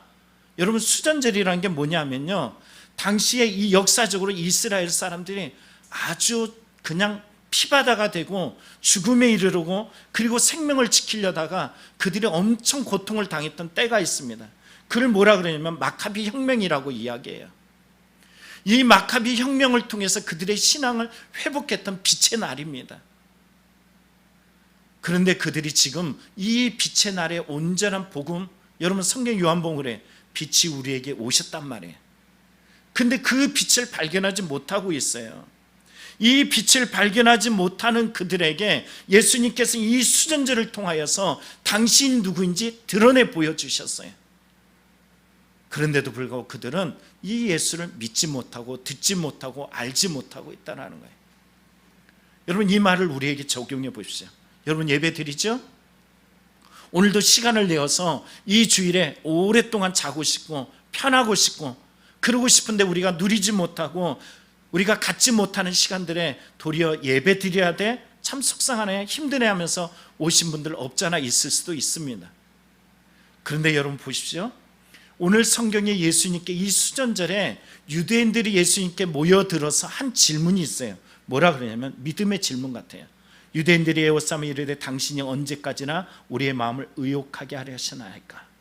그리스도이면 밝히 말씀하소서. 우리가 들을 때는 어떤 마음이 들어요? 예수님이 그래, 내가 예수야, 내가 바로 메시아야, 나를 따라. 그러면 이들은 철저하게 따를 것 같잖아요. 그럴 것 같지 않아요? 이 정도로 신앙적 질문을 가지고 있으면 예수님을 따를 것 같잖아요. 그런데 그렇지 않습니다. 예수님은 그들의 심리적 상태, 그들의 믿음의 상태, 하나님 앞에 서 있는 그들의 모습을 다 알고 있으셨어요. 그래서 뭐라고 말씀하시느냐 하면은 예수님께서 말씀하시길 이렇게 말합니다. 예수께서 대답하시되 내가 너에게 말하였으되 믿지 아니하도다. 내가 내 아버지의 이름으로 행하는 일들이 나를 증언하는 것이거늘 너희가 내 양이 아니므로 믿지 아니하는도다. 여러분, 다시 한번 생각해 보길 원합니다. 내 양은 내 음성을 듣고 나를 따라요. 듣고로 끝나지 않습니다. 들었으면 어떻게 한다고요? 따라요. 따르는 게 믿음입니다. 그런데 듣기만 해요. 입력만 해. 계속 쌓아. 삶 속에 전혀 따름이 없습니다. 우리는 형편이라는 것을 자꾸 바라봐요. 바울의 형편을 보시면은 우리는 그 바울이 별 볼 일 없는 그 겉모습, 외모, 그리고 예전엔 잘 나간지 모르지만 지금 아그리빠 왕 베니게 앞에 지금 현재 정말로 별 볼 일 없는 그의 모습을 보면은 그 길을 믿고 싶어도 믿거나 따르게 하지 않도록 하는 걸림이 있잖아요. 저거 별 볼 일 없는데 형편이라는 것입니다. 근데 바울 사도는 이렇게 말하죠. 바울이 이르되 말이 적으나 많으나 당신뿐만 아니라 오늘 내 말을 듣는 모든 사람도 다 이렇게 결박된 것 외에 나와 같이 되기를 하나님께 원하나이다. 여러분, 돈이 많든 공주든 왕이든 최고의 총독이든 천부장으로 권력과 군사력을 가지고 있든 여러분 모두가 예수 그리스도 안에서 내 말을 따르고 고침받고 예수의 생명이 그 안에 있어야 될 바로 그런 구원의 대상이라는 것입니다. 이 구원을 위해서 예수님께서 무엇을 하셨을까? 같이 한번 읽어보겠습니다. 시작. 예루살렘아 예루살렘아 선지자들을 죽이고 내게 파송된 자들을 돌로 치는 자여, 암탉이 그 새끼를 날개 아래 몸같이 내가 내 자녀를 모려한 일이 몇 번이더냐. 그러나 너희가 원하지 아니하였도다. 시선이 달라요. 관점이 달라요. 주님은 계속 품어내고 싶어요. 그의 삶이 어떠한 모습이든 상관없이, 얼만큼 망가져 있든 상관없이, 얼마나 아프든 상관없이 주님은 그 안에서 구원을 이루어 가시려고 해요. 근데 그들은, 자, 오늘 여기에 있는 사람들은 나는 구원의 대상이 아니야. 심지어는 오늘날 살아가는 수많은 사람들이 아니, 그 방법은 내가 원하지 않아 하면서 자기 방법을 드러내요. 내 양은 내 음성을 듣고 뭐 한다고요? 따라야 되는 거예요. 근데 따르기까지 가지 않습니다. 듣기는 듣는데 그 다음에 뭔가 틈이 생기고 갭이 생겨서 결국은 그 예수를 받아들이지 못하고 외면하는 일들이 많습니다. 우리말로 이야기하면 젊음, 우리말로 이야기하면 돈, 우리말로 이야기하면 건강, 우리말로 이야기하면 대인관계, 우리말로 이야기하면 내가 하고 싶은 것들이란 이 갭과 틈들이 이 예수께서 계속 우리를 위해서 선지자를 보내고 파송하고 암탉이 그 새끼를 품으려고 몸부림치는 그 몸부림 안에 외면하고서 자기 제 갈 길로 가기만 한다는 것이. 왜 이런 일이 생기냐면 관점의 문제입니다. 요한복음 9장에 보면은 여러분 예수님께서 제자들과 함께 길을 가는데 제자들이 이렇게 묻습니다. 라피어, 이 사람이 맹인으로 난 것이 누구의 죄로 인함이니까? 자기니까? 그의 부모니까? 관점을 보세요. 겉모습을 보면서 저거 저렇게 된 거 누구의 죄입니까? 라고 물어요. 그들은 망가진 모습, 부정적 모습을 말해요. 그러나 예수님 뭐라 말씀하시냐면은 이 사람이나 그 부모의 죄로 인함이 아니라 그에게 하나님의 하시는 일을 나타내려 함이니라. 오늘 저와 여러분의 삶에 부재되어지고 아파지고 낙심되어지고 어려운 일들에 하나님이 원하시는 것은 뭐냐면은 당신의 일들을 드러내길 원하는 것이에요. 문제는 어디 있냐면 이 표면적인 것에 마음을 빼앗긴다라는 거죠. 현실이라는 것에 무너진다라는 것입니다. 그럼 예수님이 이전에 당신이 내 양은 내 음성을 듣고 라는 이 들음 속에 따를 수밖에 없는 증거, 요즘 아이들이 말한 것처럼 빼박이라는 이것을 보여주지 않았을까? 보여줬어요. 여러분 요한복음 9장에 이 사람이 눈을 떴다? 맹인이 뭐라 그러냐면 태초 이래 눈을 뜨게 한 사람이 없다라는 거예요. 다시 말하면 메시아의 증거가 있어요. 빼박이 있어요. 그게 뭐냐면은 눈을 뜬 자를 눈을 뜨게 하는 자가 곧 메시아라는 것입니다. 그런데 여러분 이들은 어떻게 했을까? 성경은 이렇게 말합니다. 예수님께서 말씀하신 내가 심판하러 이 세상에 왔으니 보지 못하는 자들은 보게 하고 보는 자들은 맹인이 되게 하라미니 바리새인 중에 예수와 함께 있는 자들이 이 말씀을 듣고 이르되 우리도 맹인인가? 예수께서 이르시되 너희가 맹인이 되었다면 죄가 없으려니와 본다고 하니 너희 죄가 그대로 있느니라. 우린 본다 안다 그렇고 말합니다. 그러나 우리의 삶의 실제적 보면은 주님이 나의 삶에 그동안에 보여줬던 수많은 빼박들이 있어요. 그런데 부딪힐 때마다 나를 부르시는 그 음성 앞에 우리는 어떻게 하냐면은 여전히 음성에 순종하지 않는 이런 모습이 내 안에 많습니다. 여러분 성경을 보시면은 요한복음 10장에 이렇게 말합니다. 유대인들이 에워싸며 이르되 당신이 언제까지나 우리의 마음을 의혹하게 하려셨나이까? 의혹하게 한 적 없어요. 확실한 증거만 보여줬습니다. 그들은 보았어요. 들었어요. 소문을 듣고 예수의 생명을 들었어요. 여러분 혈루증 여인이 예수님께 나와서 옷자락을 만질 때 여러분 어떻게 나왔을까요? 들었어요. 단지 들었어요. 수로보니게 여인, 그 이방 여인이 예수께 나와서 그의 인생을 짓밟아가면서 말로 아프게 일부러 만드셨어요. 왜? 들은 것이 그 안에 진짜 믿음이 됐냐라는 거예요. 개라는 표현을 쓰면서 그 인생을 짓밟아 봅니다. 그러나 그녀는 절대 넘어지지 않아요. 왜? 예수님을 알고 있었어요. 네 믿음이 너를 구원한다라는 거예요. 네가 그렇게 행하였기 때문에 네 딸이 치유받았다라는 말씀을 하고 계셔요. 여러분 백부장이 자기의 딸을 치유하는 과정에서도 이만만한 믿음이 없다, 종에게도 이만만한 믿음이 없다라고 이야기하셔요. 다름 아닙니다. 들은 이야기가 자기의 실제적 신앙으로 고백되어지고 실천되어진다는 것입니다. 이적을 보지 못해서가 아니에요. 못 들어서가 아니에요.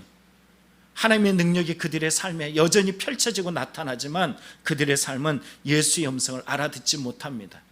이사야서 6장에 이렇게 말합니다. 여러분 잘 보십시오. 내가 또 주의 목소리를 들으니 주께서 이르시되 내가 누구를 보내며 누가 우리를 위하여 갈고 하시니 그때 내가 이르되 내가 여기 있나이다 나를 보내소서.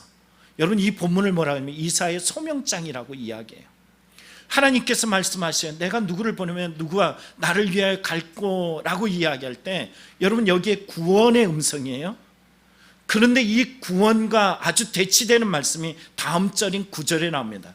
여호와께서 이르시되 가서 이 백성이 이르기를 너희가 듣기를 들어도 깨닫지 못할 것이요 보기는 보아도 알지 못하리라 이렇게 말하라는 거예요. 아니 구원을 행하기 위해서 보내시는 자리에 여러분 그곳에 듣지 못하는 이들이 보아도 보지 못하는 이들이 있을 것이라는 거예요. 쉽게 이야기하면 이 두 단어를 안 하면 구원과 심판입니다. 하나님이 심판하시는 자리에 구원하시는 자리가 같은 곳에서 일어나고 있어요. 여러분 우리가 말한다면 삶의 고난, 슬픔, 고통, 비애, 비탄, 절망 이렇게 말하는 곳에 우리는 모든 것을 부정적으로 말할지 몰라요. 그러나 주님 말에 내가 누구를 보낼 거라고 말씀하셔요. 그 안에 구원을 행하고자 주님은 일하고 계십니다. 그런데 문제는 어디 있냐면 그곳에 가면은 보아도 보지 못하고 들어도 듣지 못하는 막힌 자들이 있다는 것입니다.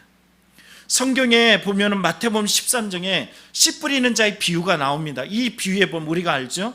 이 비유 속에 어떤 이야기가 나냐면 이렇게 비유를 쭉 말해요. 여러분 길가밭, 가시밭, 돌짝밭, 좋은 밭 얘기하고 나서 이렇게 말해요. 귀 있는 자는 들으라. 여러분 여기에 귀 없는 사람이 있을까요? 예수님께 모여든 자 중에 귀가 없는 사람이 있었을까요? 이 귀라는 것은 어떤 의미를 말하는 걸까요? 제자들이 다시 와서 예수님께 묻습니다. 들었어요. 못 알아들었어. 그리고선 예수님께 나서 물어요. 어찌하여 그들에게 비유로 말씀하시나이까? 라고 말해요. 그럴 때 예수님께서 이리 말씀하시네요. 대답하여 이르시되 천국의 비밀을 아는 것이 너에게는 허락하였으나 그들에게는 아니 되었으되. 여러분 두 부류로 나눴어요. 어떤 부류로? 너희와 그들로 나눠졌어요. 너희와 그들로 나눠진 이 자리는 어떤 자리일까요? 여러분 이사야의 말씀을 비유로 말해요. 이 14절에 보면 이사야의 예언이 그들에게 이루어졌으니 일렀으되 너희가 듣기는 들어도 깨닫지 못할 것이요 보기는 보아도 알지 못하리라 이렇게 말합니다. 여러분 이 말씀이 15절에 가서 말해요. 이 백성이 마음이 뭐하여져서? 완악하여져서. 들어요. 듣기는 듣습니다. 그 귀는 듣기에 둔하고 눈은 감았으니 이는 눈으로 보고 귀로 듣고 마음으로 깨달아 돌이켜 내게 고침을 받을까 두려움이라 하였으되. 여러분 우리 여기 이곳에 있단 말이에요. 우리말로 이야기해 볼게요. 여기 왔어요. 왔죠? 제 음성이 들리죠? 안 들리는 사람이 있어요. 내가 지금 무엇을 말하고자 하는지 그 본질 예수의 생명이라는 이 복음을 내 마음에 넣기를 원하는 이 간절함이 전혀 통용되지 않는 이들이 있습니다. 그들을 말하기를 뭐라 그러냐면 너희 눈은 봄으로 너희 귀는 들음으로 보겠다라는 이 자들과 반대로 구분되어지는 이들이 있어요. 그들을 표현하면은 심판을 받을 완악한 자, 또 한 부류는 들음으로 복있는 구원받을 자, 이렇게 나눠집니다. 여러분들은 어떤 대상일 것 같습니까? 옆 사람의 얼굴을 한번 보십시오. 야, 이 사람이 구원받을 수 있을까? 여러분 우리가 우리의 힘으로 구원받을 씨 있다면 거짓말하는 거죠. 우리는 나약하기 그지없습니다. 예수님께서 비유를 들으셨을 때, 여러분 씨 뿌리는 자의 비유를 들을 때 이렇게 말하죠. 천국 말씀을 듣고 깨닫지 못할 때는 악한 자가 와서 그 마음에 뿌려진 것을 빼앗나니 그가 곧 길가밭이라고 이야기해요. 돌밭에 뿌려졌던 것은 잠깐 기쁨이 생기지만 뿌리가 없어서 환난과 박해로 무너진다라고 이야기해요. 여러분 22절에 가시떨기 밭은 세상 염려와 재물의 유혹으로 말미암아 결실을 맺지 못하는 자라고 이야기해요. 근데 이 세 가지 밭을 얘기했을 때 여러분 여기서 나는 아니야, 나는 자유해, 나는 구원받았어 라고 이야기할 자들이 몇이나 될까요? 좋은 땅을 이야기할 때 사람들의 마음에 야 100배, 60배, 30배 결실을 맺어? 내가 과연 그런 사람이 될 수 있을 거야 라고 혼장담할 사람이 몇이나 되겠습니까? 왜 우리에게 이런 비유로 하십니까? 라고 이야기할 때 이 비유의 풀이는 뭘까요? 결국 우리라는 존재라는 것은 길가에 뿌려진 존재처럼 항상 말씀을 받을 때 그래요. 처음에 시작할 때 우리 보시죠. 예배 드릴 때 우리는 덥다라는 것 때문에 마음이 무너져요. 우리는 이곳에서 예배 드리면서 우리는 저도 마찬가지예요. 어떻게 해서 더 할까? 어떻게 하면 더 이게 예배 집중이 아니라 어떻게 하면 더 시원하게 할까? 이거에 대해서 마음을 빼앗겨요. 정말 우리가 어떻게 하면 예배를 잘 드릴까 보다는 이 부분보다는 어떻게 좀 더 편안하게 드릴까 이런 생각을 합니다. 제가 독일에 그 장인들의 마을이 있는 곳에서 예전에 읽었던 책에 보면요, 장인들은 절대 편하게 예배 드리지 않는다는 거예요. 왜냐하면 내가 예배 드린 이 편안함과 안락함이 하나님께서 십자가로 그 구원을 이루신 모습에 내가 편락함이 그것을 잠식해 버릴까 봐 두려운 마음으로 그들은 딱딱한 의자에 불편한 자리에 앉아서 예배 드린다 그래요. 오늘 우리는 이곳에서 주님이 말씀하시는 씨 뿌리는 자의 비유를 들을 때 그래 나는 환난과 박해를 받을 때 난 무너져. 나는 세상과 염려와 재물 앞에 쉼없이 무너져. 30배, 60배, 100배의 결실을 맺지 못하는 그 존재가 나야 하면서 안타까워하며 가슴을 치면서 갈아엎을 때야 비로소 어떻게 되는 거예요? 진짜 그때가 30배, 60배, 100배의 결실을 맺는 거라는 것을 당시 시대의 사람들은 자연적 농사 짓는 법들을 통해서 다 알았단 말이에요. 내가 지금 길가밭에서 마음을 뺏기고 있어. 뭘 해야 되는 거라고요? 뭘 갈아엎어요? 나를 갈아엎는 거예요. 나를. 내가 환난과 박해로서 내가 무너질 때 누구를 갈아엎어야 돼요? 나를 갈아엎어야 돼. 세상 연유와 재물의 유혹이 나를 흔들어 갈 때 여러분 누구를 갈아엎어야 돼요? 나를 갈아엎어야 돼요. 그럴 때 30배, 60배, 100배의 결실을 맺는 것을 잘 알고 있습니다. 우리는 이 존재 앞에서 어떤 마음이 가냐면 주님이 필요해요. 그래서 주님을 찾아는 거죠. 예수님 왜 비유를 이렇게 말씀하셨습니까? 라고 이야기할 때 주님이 말씀하시잖아요. 야 30배 여기 길가밭은 이런 얘기야, 돌짝밭은 이런 말이야, 가시밭은 이런 말이야, 이렇게 해서 예수님께서 말씀을 해주시는 거예요. 우리가 안 넘어지는 존재가 아닙니다. 예수를 믿고 있지만 현재 구원을 이뤘다라고 이야기하지만 쉼없이 무너지는 연약한 존재입니다. 오늘도 어쩌면 이 자리에 겨우겨우 서가지고 지금도 버티고 있는 사람들이, 저를 포함해서 수많은 사람들이 이곳에 있는 줄 몰라요. 힘들잖아요. 살아가는 게 버겁잖아요. 내일이라는 시간을 바라보면서 소망을 가진다라고 이야기하자면 오늘의 무게들이 나를 무너뜨릴 것 같잖아요. 그럴 때 할 수 있는 것이 뭐냐면, 나를 무너뜨리는 자리에, 바로 그 자리에 누가 필요하다는 거예요? 주의 음성이 필요하다는 거예요.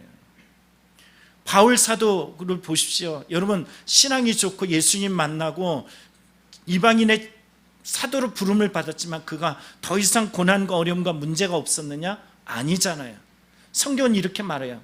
형제들, 우리가 아시아에서 당한 환난을 너희가 모르기 원하지 아니하느니 어땠다고요? 힘이 겹도록 심한 고난을 당하여 살 소망까지 끊어졌다라고 이야기합니다. 이 끊어진 자리에서 그는 뭘 경험했어요? 자신이 사형선고를 받을 줄 알았으니 이는 우리로 뭐하라고요? 자기를 의지하지 말고 오직 죽은 자를 다시 살리시는 하나님만 의지하게 하려 심이라. 왜 마카비 혁명이라는 엄청난 혁명으로 피를 흘리고 죽어지고 새로운 거듭나고 변화된 것처럼 보여지는 유대인들이 예수님 당신이 정말 메시아입니까? 라고 이야기하지만 예수님 알고 있었어요. 그들의 마음이 지금은 마카비 혁명처럼 그렇게 절체절명의 위기의 삶이 아니거든요. 선택적 메시아를 받아들이려고 그래요. 우리도 마찬가지입니다. 선택적 예수를 받아들이려고 그래.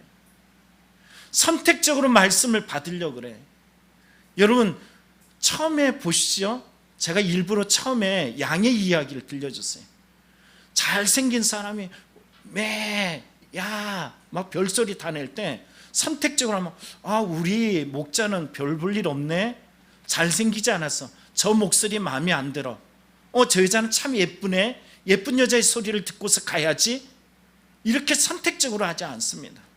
아무리 못생기고 별 볼 일 없어 보여도 나를 이끄는 이의 목자는 누구냐 하면은 저 별 볼 일 없고 못생긴 저 목자가 나의 목자라 그러면 그 음성에 반응하며 그를 따라가는 것입니다.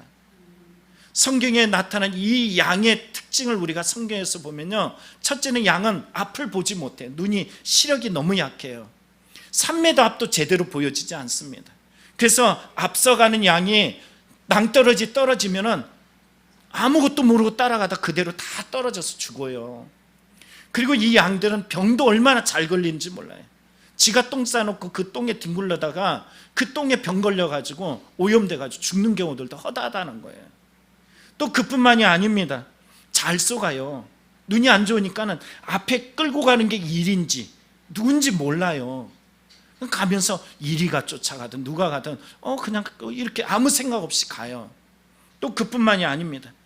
여기다 고집은 얼마나 센지.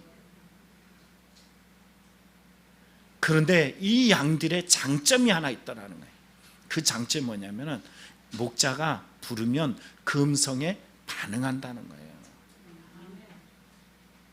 오늘 우리의 삶에 고난이 있고 문제가 있고 어려움이 있어요. 나의 삶의 형편, 나의 삶에 보여지는 이 표면적 모습들에 얼마나 이 감당하기 어려울 때가 참 많습니까? 그런데 주의 음성이 있어요. 바울 사도 보십시오. 고린도 교회에서 혼자 달그락 넘겨져서 힘들고 어려울 때, 이제는 그만두고 싶을 때 뭐라 그래? 이 성에 내 백성이 많아. 주님 말씀하셔. 예루살렘에서 지난주에 말씀하신 것처럼, 드린 것처럼 예루살렘에서 죽을 뻔하고 찢겨질 뻔하고 이제는 혼자 남은 그 마음의 상태에 좌절되어진 그날 밤에 주님이 오셔서 말씀하시죠. 두려워하지 마. 여러분, 이 음성이 오늘도 우리에게 유효하십니다. 이 음성을 들으시길 바랍니다. 내가 들어야 될 것은 다른 것이 아닙니다. 여러분이 정말로 쫓아가는 것은 돈이 여기 있어 이 소리 아니에요.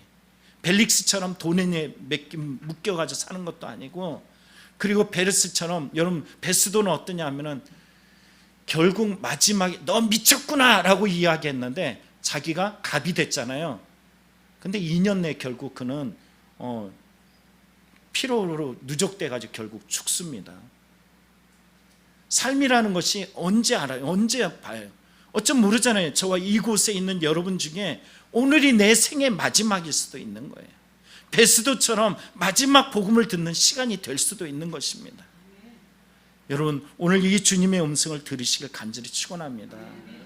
오늘 성경 말씀 마칩니다. 이렇게 말합니다.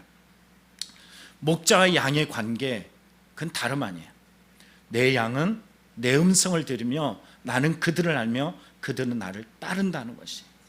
내가 그들에게 영생을 주느니 영원히 멸망하지 아니할 것이요 또 그들을 내 손에서 빼앗을 자가 없으리로다. 여러분 오직 예수님의 음성만 듣고 따라가는 믿음의 성도들이 다 되기를 간절히 축원합니다. 오늘도 말씀 가운데 깨우치게 하시고 그 말씀을 따라 또 신앙으로 살아갈 수 있는 신실함이 되게 하여 주옵소서. 예수님의 이름으로 기도합나이다. 아멘. 우연히 한 영상을 보게 되었습니다. 그 영상은 다름 아니라 들판이 있어요. 들판이 쫙 펼쳐져 있는 곳에 양들이 풀을 뜯고 있어요. 그런데 그 곳에 근처에서 사람 몇몇이 킥킥킥 하고 막 웃고 있습니다. 왜 웃는 것일까요? 보니까는 목자 아닌 사람들이 자기가 그 양들을 불러보겠다는 거예요. 그래서 한 사람이 막 소리를 내요. 양을 부르면서 막 이 소리 저 소리 내는데 양이 대답을 안 하네. 들은 채도 안 해. 그냥 풀만 계속 뜯고 있어요. 그 다음에 또 이제 다른 사람이 막 웃으면서 그럼 내가 해보겠다고 또 나서요. 그리고서는 양을 부르는 사람 희한한 소리들을 막 내봅니다. 근데 이 사람의 소리에 양이 한 마리가 고개를 살짝 들었다가 다시 내렸어요. 그때 우와 그러는 거예요. 그 다음에 한 여인이 자기가 해보겠다 그럽니다. 여인이 좀 아름다운 모습의 여인이 그렇게 또 한 번 똑같이 양을 막 크게 불러요. 여러분 아름답고 멋진 음성으로 양을 불렀는데 양이 대답했을까요? 어떻게 알았어요? 대답을 안 해요. 꿈쩍도 안 합니다. 그런데 정말로 이 옷이 참 별 희한해요. 그냥 위에부터 아래로 한 통이 되었고 얼굴도 좀 이상하게 생긴 사람이 보니까는 그 사람이 목자였나 봐요. 이 사람이 다시 이야기를 합니다. 아이고 네. 추우세요? 더우세요? 네, 잠깐만요.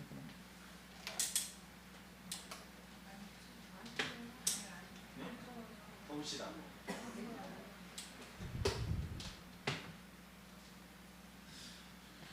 그래가지고 어디까지 있어요? 네. 이 목자인 사람이 이제 소리를 지릅니다. 막 소리를 지르니까는 그 사람이 삐리삐리삐리 뭐라고 막 그래요. 그랬더니 양이 고개를 탁 듭니다. 그러더니 조금 있다가 매 그러더니 그 목자에게 막 다 이렇게 몰려드는 것이에요. 여러분 신기하지 않아요? 아름다운 소리, 멋진 소리, 잘생기지도 않고 별 볼 일 없는데 그 어느 소리에도 반응하지 않던 이 양들이 반응하면서 결국은 옵니다. 그런데 성경에 보면 뭐라 그래요? 분명히 말하죠. 내 양은 내 음성을 듣고 나를 따르느니라. 성경에 보면은 예수님이 오실 것을 예고하는 말씀들이 있어요. 사도 바울이 성경에 보면 사도행전 26장에 아그리빠 왕을 불러놓고서 이렇게 말합니다. 선지자들과 모세가 반드시 되리라고 말한 것밖에는 없으니 이렇게 말하면서 선지자들 모세가 반드시 말한 것 그게 뭘까요? 심지어는 이 말을 가지고 아그리빠 왕에게 바울은 이렇게 말합니다. 선지자를 믿으시나이까? 믿으시는 줄 아나이다 이렇게 말해요. 선지자의 말, 그 말이 무엇인지 그것이 곧 믿음하고 연관되어 있다는 것을 알게 되어져요. 그 말이 뭘까요? 아그리빠 왕은 이 말을 듣고서 말하기를 이렇게 대답을 합니다. 내가 적은 말로 나를 권하여 그리스도인이 되게 하느냐. 여러분 바울이 말했던 그 선지자의 말을 듣고서 반응하고 믿어지면은 그게 곧 뭘까요? 그리스도인이 되는 것이에요. 오늘 성경 속에 나타난 이 그리스도의 모습은 어떤 모습일까요? 앞서 말했던 양치기의 모습들, 목자의 모습들, 그리고 아름다운 여인, 그리고 멋진 목소리를 내는 남자, 그 목소리에 반응하지 아니하고 정말로 초라해 보이고 별 볼 일 없는 그 사람, 진짜 목자의 음성에만 귀 기울이면서 듣고 있는 모습을 보게 됩니다. 성경에 그 선지자가 외쳤던 말들이 있습니다. 오실 메시아가 어떤 모습일까라고 이야기할 때 이렇게 말해요. 그는 주 앞에 자라나기를 연한 순 같고 마른 땅에서 나온 뿌리 같아서 고운 모양도 없고 풍채도 없은즉 우리가 보기에 흠모할 만한 아름다운 것이 없도다. 별 볼 일 없다라는 것입니다. 그럼에도 불구하고 양은 어떻게 해요? 내 목자를 알고 그 목자의 소리에 반응하며 나아갑니다. 그래서 오늘 성경은 이렇게 말하죠. 내 양은 내 음성을 들으며 나는 그들을 알며 그들은 나를 따르느니라. 그런데 여러분, 이렇게 별 볼 일 없는 예수, 세상에서 보면 아무것도 아니어 보이는 이 예수를 따라가는 믿음에 대해서 베스도 총독은 뭐라고 이야기해요? 미쳤다, 미쳤다라고 이야기해요. 여러분, 옆 사람의 미친 얼굴을 보십시오. 예수 그리스도 안에서 여러분 정말 미쳐야 됩니다. 내 신앙이 주님을 바라보는 미친 신앙이 돼야 돼요. 세상 사람들이 미쳤어 라고 이야기하는 그 예수쟁이가 돼야 됩니다. 문제는 어디냐면은 예수쟁이 아니에요. 목자를 따르는 것이 아니라 목자 같다라고 생각하는 자기 생각, 자기 기준, 자기 뜻을 따르는 사람이 얼마나 많은지 몰라요. 오늘 성경에 나타난 사도행전에 여러분, 이 내용이 우리가 성경을 보면 어떤 내용이 있냐면은 이 바울을 죽이려는 세력들이 있어요. 근데 그 바울을 죽이려고 할 때 바울이 어디로 도망갔냐면은 당시에 예루살렘에 있는 470명이 되는 로마 군사에 이렇게 쌓여져서 보호받으면서 가이사라라는 곳까지 이동하게 되었어요. 근데 그곳까지 내려와 가지고 총독이 한 신문을 하는데 당시 시대 때 총독이 누구냐면 벨릭스 총독이었어요. 누구라고요? 벨릭스예요. 여러분, 이따가도 계속 기억하시기 바랍니다. 이 벨릭스 총독이 신문을 하는데 사람들은 뭐 하려고 하면 바울을 죽이려고 그래요. 그리고 바울은 피해서 도망돼야 되는 이런 처지에 있습니다. 근데 그가 자기를 변호하는 가운데서 뭘 하냐면은 자기 몸, 자기의 생명을 변호하기보다는 예수 그리스도를 증거하는 것이에요. 예수를 전달하는 것이에요. 근데 이런 전달하는 가운데 여러분, 벨릭스가 복음을 듣게 되었어요. 어떤 마음이 생겼냐면 성경은 이렇게 말합니다. 수일 후에 벨릭스가 그 안에 유대 여자 드루실라와 함께 와서 바울을 불러 그리스도 예수 믿는 도를 들었다라고 이야기해요. 예수 믿는 도에게 어떤 반응을 일으켰냐면 바울이 의, 절제, 장차올 심판을 강론했어요. 그랬더니 벨릭스가 어떤 마음이 생겼다고요? 두려운 마음이 생겼어요. 말씀에 반응이 일어났어요.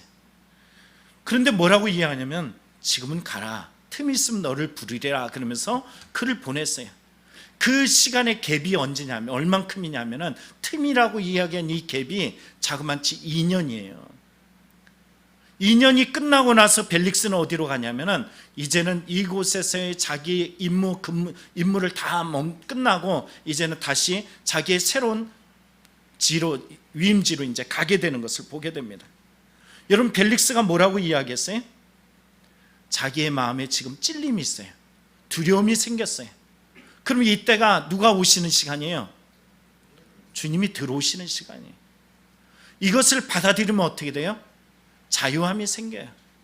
그리고 구원의 기쁨이 생깁니다. 근데 이 벨릭스는 이것을 누리지 못하고 걸림이 되었습니다. 이유가 뭐냐면 성경은 이렇게 말해요. 동시에 또 바울에게 돈을 받을까 바라는 거로 또 27절에 말하죠. 유대인의 마음을 얻고자 하여. 여러분, 앞에 말하는 틈이라는 말이 나옵니다. 앞서 보면은 이렇게 말하죠. 안 돼. 좀 줘보실래?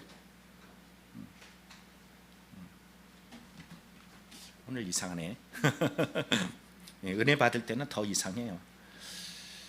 자, 드루실라가 이제 바울의 의와 절제와 장차 오실 심판을 강론했을 때 뭐라고 이야기해요? 지금 가라. 내가 뭐가 있을 때? 벨릭스는 뭘 만들었어요? 틈을 만들었어요. 여러분 틈없이 하나님이 찾아오시잖아요. 예전에 웃긴 얘기 제가 말씀드린 적 있잖아요. 주님이 오실 때 주님은 구름을 타고 오고 마귀는 못 타고 온다고요? 틈 타고 온다 그랬잖아요. 그런데 여기에도 벨릭스가 마찬가지예요. 자기에게 찔림이 있는데 그 틈을 길게 벌려놨어요. 그리고 성경에 보니까 그 다음 절에 말할 때 뭐라 그럽니까? 27절에 보면 이태라고 이야기해요. 이태라는 말은 2년이란 뜻입니다. 2년이란 긴 시간 동안에 그는 유대인의 마음, 그의 마음속에 바울을 만나고 복음을 듣지만 그의 마음속에는 이 욕망, 욕심, 이 세상적인 무력에 대한 것들만 그의 마음에 가득한 것이에요. 성경에 누가복음 8장에 보면 예수님께서 비유로 말씀하십니다. 씨뿌리의 비유를 말씀하실 때 길가밭, 가시밭, 돌짝밭 이 말씀을 하시면서 한 비유를 말씀하시는 가운데 이 벨릭스에게 똑같은 말씀을 해주셨어요. 가시떨기에 떨어졌다는 것은 하면서 말씀을 들은 자이나 지냄 중에 뭐가요? 세상의 염려 또 뭐 재물, 향락의 기운에 막혀 온전히 결실하지 못하는 자 이렇게 말하고 있습니다. 2년이란 시간이 주어졌지만 그의 심령 속에 그의 믿음이 온전히 자라지 못하고 그 믿음이 뿌리 내리지 못하고 계속 막혀서 복음이 죽었던 이유는 무엇일까요? 바로 세상의 무력이라는 이 모습들, 하나님의 가치, 생명의 가치보다는 물질에 대한 가치뿐만 아니라 사람들의 시선에 마음을 빼앗겼기 때문이라는 것입니다. 새로운 총독이 부임했어요. 베스도라는 총독이 부임했습니다. 여러분 어떻게 됐을까요? 새로운 총독이 부임해가지고 다시 한번 그 가운데서 또 한번 복음을 전하는 일이 생겼어요. 그랬더니 자 뭐라고 이야기하느냐 하면은 이렇게 말해요. 바울아 내가 미쳤도다. 뭐라고 이야기한다고요? 내가 미쳤도다. 이렇게 말하죠. 베스도가 누구냐면 벨릭스 총독의 뒤를 이은 새로운 총독입니다. 신임 총독이에요. 그런데 바울에게 네가 미쳤어. 내 많은 학문이 너를 미치게 한다. 왜? 바울의 처지를 보시죠. 어떤 처지일까요? 당시 시간에 신문이 이루어졌을 때 바울의 외모, 겉으로 드러나는 모습과 당시 시대 때 있었던 이 아그리빠 왕하고 버니게라는 헤롯의 아들 딸이 왔었어요. 그리고 그곳에 힘 있는 군사력을 가진 천부장들이 그곳에 모였습니다. 성경은 이렇게 말하고 있어요. 아그리빠 버니게가 크게 위험을 갖추고 와서 천부장들과 시중의 높은 사람들과 함께 접견 장소에 들어오고 베스도의 명으로 바울을 데려오니 이렇게 말하고 있어요. 여러분 이 위험이라는 말은 화려한 복장, 화려한 모습이에요. 이와 반대되는 바울은 지금 죄인으로서 목숨을 부지하고자 가이사라까지 쫓겨서 이곳에 왔습니다. 바울의 모습과 여기에 나타난 버니게, 아그리빠 그리고 천부장, 시중을 드는 높은 사람, 권력 있는 사람, 여러분 베스도 이 사람들과 바울의 모습, 겉으로 드러나는 모습은 어떻게 보였을까요? 바울은 별 볼 일 없는 것이에요. 이 별 볼 일 없는 자가 별 볼 일 있는 자기들을 대상으로 말하기를 복음을 전하고 있어요. 생명을 전하고 있어요. 예수를 믿으라고 이야기합니다. 여러분 이 말을 들을 때 베스도가 말하기를 네가 미쳤구나 이렇게 말할 수밖에 없는 거예요. 김수미 씨의 간증을 들어봤어요. 자기는 돈이 있을 만큼 있대요. 쓸 만큼 있다라는 것입니다. 그런데 이것이 어느 정도의 시간이 지나니까 돈으로 주는 기쁨이라는 것은 제한성이 있다는 거예요. 자기가 가진 것에 대한 제한성, 더 이상 기쁨을 주지 못하고 거기서부터 오는 이 힘겨움, 지침이라는 것이 온다라는 거예요. 그래서 2년이라는 20년 전에 지금 예수를 믿고 나서 돌아보니까 20년 전에 김혜자 선배가 자기에게 너 예수님 믿어. 하나님 너를 통해서 하실 일이 많아라는 그때를 회고하면서 내가 그때 믿었어야 되는데 이 기쁨을 잃어버리고 20년의 세월이 흘러갔다라고 안타까워하는 그분의 모습을 듣게 되었어요. 그런데 이 말을 우리에게 한번 접목해서 생각해 보길 원합니다. 김혜자 씨가 전한 복음이 오늘 우리 가운데 있어요. 있지요? 여러분 또한 우리 김수미 씨가 지금 막 안타까우면서 이 받은 복음의 기쁨이 여러분에게 있지요. 그런데 이 복음이 있음에도 불구하고 우리가 힘들다, 지친다, 괴롭다 할 때 실상 정말로 힘든 것은 뭐냐 하면은 다름 아니라 물질, 관계, 하나님을 바라보지 못함, 이런 것들이 우리의 마음을 작용할 때가 많습니다. 그럴 때가 정말 우리가 해야 될 것은 뭐냐면은 바로 이거라는 거죠. 내 양은 내 음성을 들으며 그들은 나를 알며 그들은 나를 따르느니라. 그때가 정말 주님을 알아야 될 때입니다.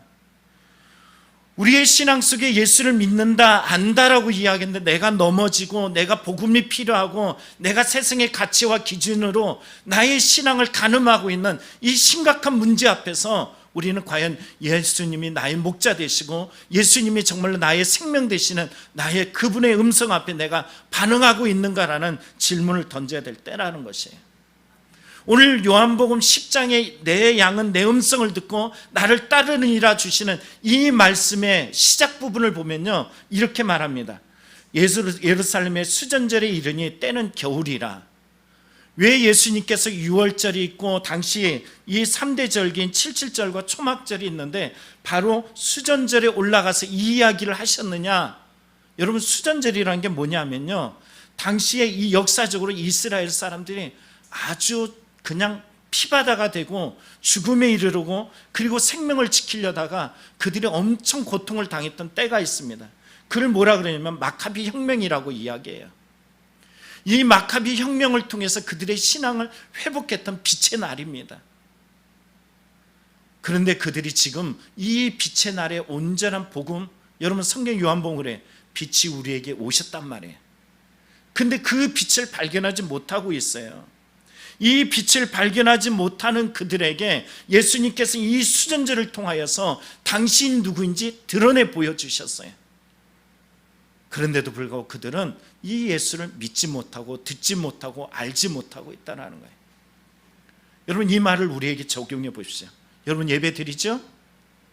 오늘도 시간을 내어서 이 주일에 오랫동안 자고 싶고 편하고 싶고 그러고 싶은데 우리가 누리지 못하고 우리가 갖지 못하는 시간들에 도리어 예배 드려야 돼? 참 속상하네, 힘드네 하면서 오신 분들 없잖아 있을 수도 있습니다. 그런데 여러분 보십시오.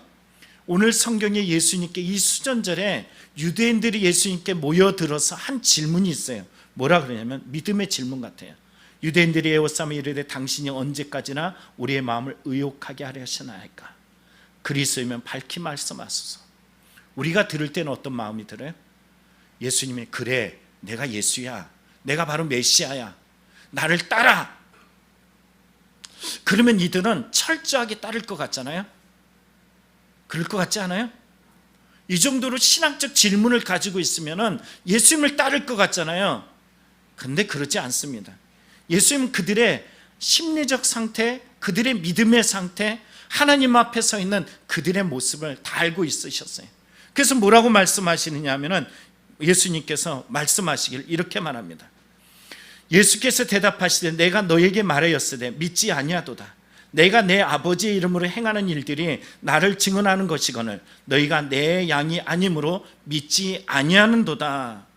여러분, 다시 한번 생각해 보길 원합니다. 내 양은 내 음성을 듣고 나를 따라요. 듣고로 끝나지 않습니다. 들었으면 어떻게 한다고요? 따라요. 따르는 게 믿음입니다. 그런데 듣기만 해요. 입력만 해. 계속 쌓아. 삶 속에 전혀 따름이 없습니다. 우리는 형편이라는 것을 자꾸 바라봐요. 바울의 형편을 보시면은 우리는 그 바울이 별 볼 일 없는 그 겉모습, 외모, 그리고 예전엔 잘 나간지 모르지만 지금 아그리빠 왕 베니게 앞에 지금 현재 정말로 별 볼 일 없는 그의 모습을 보면은 그 길을 믿고 싶어도 믿거나 따르게 하지 않도록 하는 걸림이 있잖아요. 저거 별 볼 일 없는데 형편이라는 것입니다. 근데 바울 사도는 이렇게 말하죠. 바울이 이르되 말이 적으나 많으나 당신뿐만 아니라 오늘 내 말을 듣는 모든 사람도 다 이렇게 결박된 것 외에 나와 같이 되기를 하나님께 원하나이다. 여러분, 돈이 많든 공주든 왕이든 최고의 총독이든 천부장으로 권력과 군사력을 가지고 있던 여러분 모두가 예수 그리스도 안에서 내 말을 따르고 고침받고 예수의 생명이 그 안에 있어야 될 바로 그런 구원의 대상이라는 것입니다.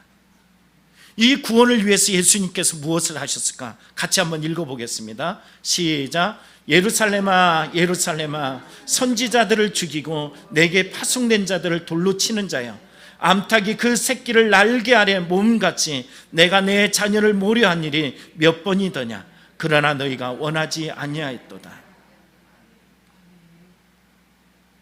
시선이 달라요. 관점이 달라요. 주님은 계속 품어내고 싶어요. 그의 삶이 어떠한 모습이든 상관없이, 얼만큼 망가져 있든 상관없이, 얼마나 아프든 상관없이 주님은 그 안에서 구원을 이루어 가시려고 해요. 근데 그들은, 자, 오늘 여기에 있는 사람들은 나는 구원의 대상이 아니야. 심지어는 오늘날 살아가는 수많은 사람들이 아니, 그 방법은 내가 원하지 않아 하면서 자기 방법을 드러내요. 내 양은 내 음성을 듣고 뭐 한다고요? 따라야 되는 거예요. 근데 따르기까지 가지 않습니다. 듣기는 듣는데 그 다음에 뭔가 틈이 생기고 갭이 생겨서 결국은 그 예수를 받아들이지 못하고 외면하는 일들이 많습니다. 우리말로 이야기하면 젊음, 우리말로 이야기하면 돈, 우리말로 이야기하면 건강, 우리말로 이야기하면 대인관계, 우리말로 이야기하면 내가 하고 싶은 것들이란 이 갭과 틈들이 이 예수께서 계속 우리를 위해서 선지자를 보내고 파송하고 암탉이 그 새끼를 품으려고 몸부림치는 그 몸부림 안에 외면하고서 자기 제 갈 길로 가기만 한다는 것이. 왜 이런 일이 생기냐면 관점의 문제입니다. 요한복음 9장에 보면은 여러분, 예수님께서 제자들과 함께 길을 가는데 제자들이 이렇게 묻습니다. 라피어, 이 사람이 맹인으로 난 것이 누구의 죄로 인함이니까? 자기니까? 그의 부모니까? 관점을 보세요. 겉모습을 보면서 저거 저렇게 된 거 누구의 죄입니까? 라고 물어요. 그들은 망가진 모습, 부정적 모습을 말해요. 그러나 예수님 뭐라 말씀하시냐면은 이 사람이나 그 부모의 죄로 인함이 아니라 그에게 하나님의 하시는 일을 나타내려 함이니라. 오늘 저와 여러분의 삶에 부재되어지고 아파지고 낙심되어지고 어려운 일들에 하나님이 원하시는 것은 뭐냐면은 당신의 일들을 드러내길 원하는 것이에요. 문제는 어디 있냐면 이 표면적인 것에 마음을 빼앗긴다라는 거죠. 현실이라는 것에 무너진다라는 것입니다. 그럼 예수님이 이전에 당신이 내 양은 내 음성을 듣고 라는 이 들음 속에 따를 수밖에 없는 증거, 요즘 아이들이 말한 것처럼 빼박이라는 이것을 보여주지 않았을까? 보여줬어요. 여러분, 요한복음 9장에 이 사람이 눈을 떴다? 맹인이 뭐라 그러냐면 태초 이래 눈을 뜨게 한 사람이 없다라는 거예요. 다시 말하면 메시아의 증거가 있어요. 빼박이 있어요. 그게 뭐냐면은 눈을 뜬 자를, 눈을 뜨게 하는 자가 곧 메시아라는 것입니다. 그런데 여러분, 이들은 어떻게 했을까? 성경은 이렇게 말합니다. 예수님께서 말씀하신, 내가 심판하러 이 세상에 왔으니 보지 못하는 자들은 보게 하고 보는 자들은 맹인이 되게 하라미니, 바리새인 중에 예수와 함께 있는 자들이 이 말씀을 듣고 이르되 우리도 맹인인가?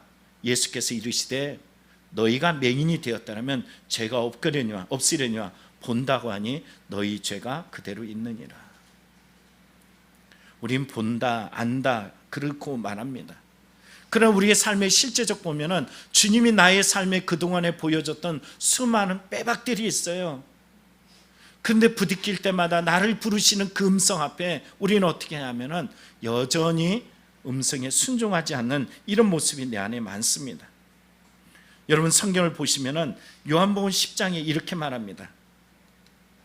유대인들이 에워싸며 이르되 당신이 언제까지나 우리의 마음을 의혹하게 하려셨나이까? 의혹하게 한 적 없어요. 확실한 증거만 보여줬습니다. 그들은 보았어요. 들었어요. 소문을 듣고 예수의 생명을 들었어요. 여러분, 혈루증 여인이 예수님께 나와서 옷자락을 만질 때 여러분 어떻게 나왔을까요? 들었어요. 단지 들었어요. 수로보니게 여인, 그 이방 여인이 예수께 나와서 그의 인생을 짓밟아가면서 말로 아프게 일부러 만드셨어요. 왜? 들은 것이 그 안에 진짜 믿음이 됐냐라는 거예요. 개라는 표현을 쓰면서 그 인생을 짓밟아 봅니다. 그러나 그녀는 절대 넘어지지 않아요. 왜? 예수님을 알고 있었어요. 네 믿음이 너를 구원한다라는 거예요. 네가 그렇게 행하였기 때문에 네 딸이 치유받았다라는 말씀을 하고 계세요. 여러분, 백부장이 자기의 딸을 치유하는 과정에서도 이만만한 믿음이 없다, 종에게도 이만만한 믿음이 없다라고 이야기하셔요. 다름 아닙니다.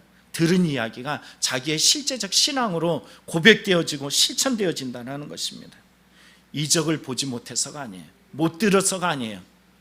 하나님의 능력이 그들의 삶에 여전히 펼쳐지고 나타나지만 그들의 삶은 예수의 음성을 알아듣지 못합니다. 이사야서 6장에 이렇게 말합니다. 여러분 잘 보십시오. 내가 또 주의 목소리를 들으니 주께서 이르시되 내가 누구를 보내며 누가 우리를 위하여 갈고 하시니 그때 내가 이르되 내가 여기 있나이다 나를 보내소서. 여러분, 이 본문을 뭐라고 하면 이사야의 소명장이라고 이야기해요. 하나님께서 말씀하셔요. 내가 누구를 보내면 누구가 나를 위하여 갈고라고 이야기할 때 여러분, 여기에 구원의 음성이에요. 그런데 이 구원과 아주 대치되는 말씀이 다음 절인 9절에 나옵니다. 여호와께서 이르시되 가서 이 백성이 이르기를 너희가 듣기를 들어도 깨닫지 못할 것이요 보기는 보아도 알지 못하리라, 이렇게 말하라는 거예요.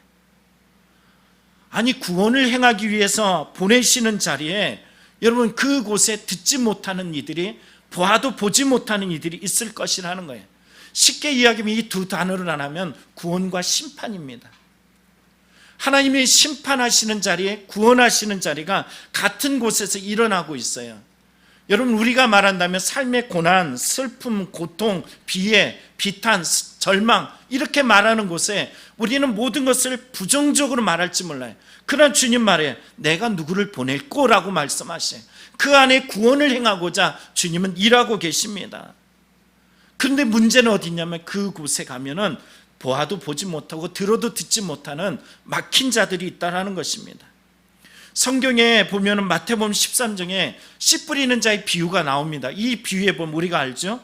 이 비유 속에 어떤 이야기가 나냐면 이렇게 비유를 쭉 말해요. 여러분, 길가밭, 가시밭, 돌짝밭, 좋은 밭 얘기하고 나서 이렇게 말해요. 귀 있는 자는 들으라. 여러분, 여기에 귀 없는 사람이 있을까요? 예수님께 모여든 자 중에 귀가 없는 사람이 있었을까요? 이 귀라는 것은 어떤 의미를 말하는 걸까요? 제자들이 다시 와서 예수님께 묻습니다. 들었어요? 못 알아들었어. 그리고선 예수님께 나서 물어요. 어찌하여 그들에게 비유로 말씀하시나이까? 라고 말해요. 그랬더니 예수님께서 이리 말씀하시네요. 대답하여 이르시되 천국의 비밀을 아는 것이 너희에게는 허락하였으나 그들에게는 아니 되었으되. 여러분, 두 부류로 나눴어요. 어떤 부류로? 너희와 그들로 나눠졌어요. 너희와 그들로 나눠진 이 자리는 어떤 자리일까요? 여러분, 이사야의 말씀을 비유로 말해요. 이 14절에 보면 이사야 예언에 그들에게 이루어졌으니 일렀으되 너희가 듣기는 들어도 깨닫지 못할 것이요 보기는 보아도 알지 못하리라, 이렇게 말합니다. 여러분, 이 말씀이 15절에 가서 말해요. 이 백성이 마음이 뭐하여져서? 완악하여져서. 들어요. 듣기는 듣습니다. 그 귀는 듣기에 둔하고 눈은 감았으니 이는 눈으로 보고 귀로 듣고 마음으로 깨달아 돌이켜 내게 고침을 받을까 두려움이라 하였으되. 여러분, 우리 여기 이곳에 있단 말이에요. 우리말로 이야기해 볼게요. 여기 왔어요. 왔죠? 제 음성이 들리죠? 안 들리는 사람이 있어요. 내가 지금 무엇을 말하고자 하는지 그 본질, 예수의 생명이라는 이 복음을 내 마음에 넣기를 원하는 이 간절함이 전혀 통용되지 않는 이들이 있습니다.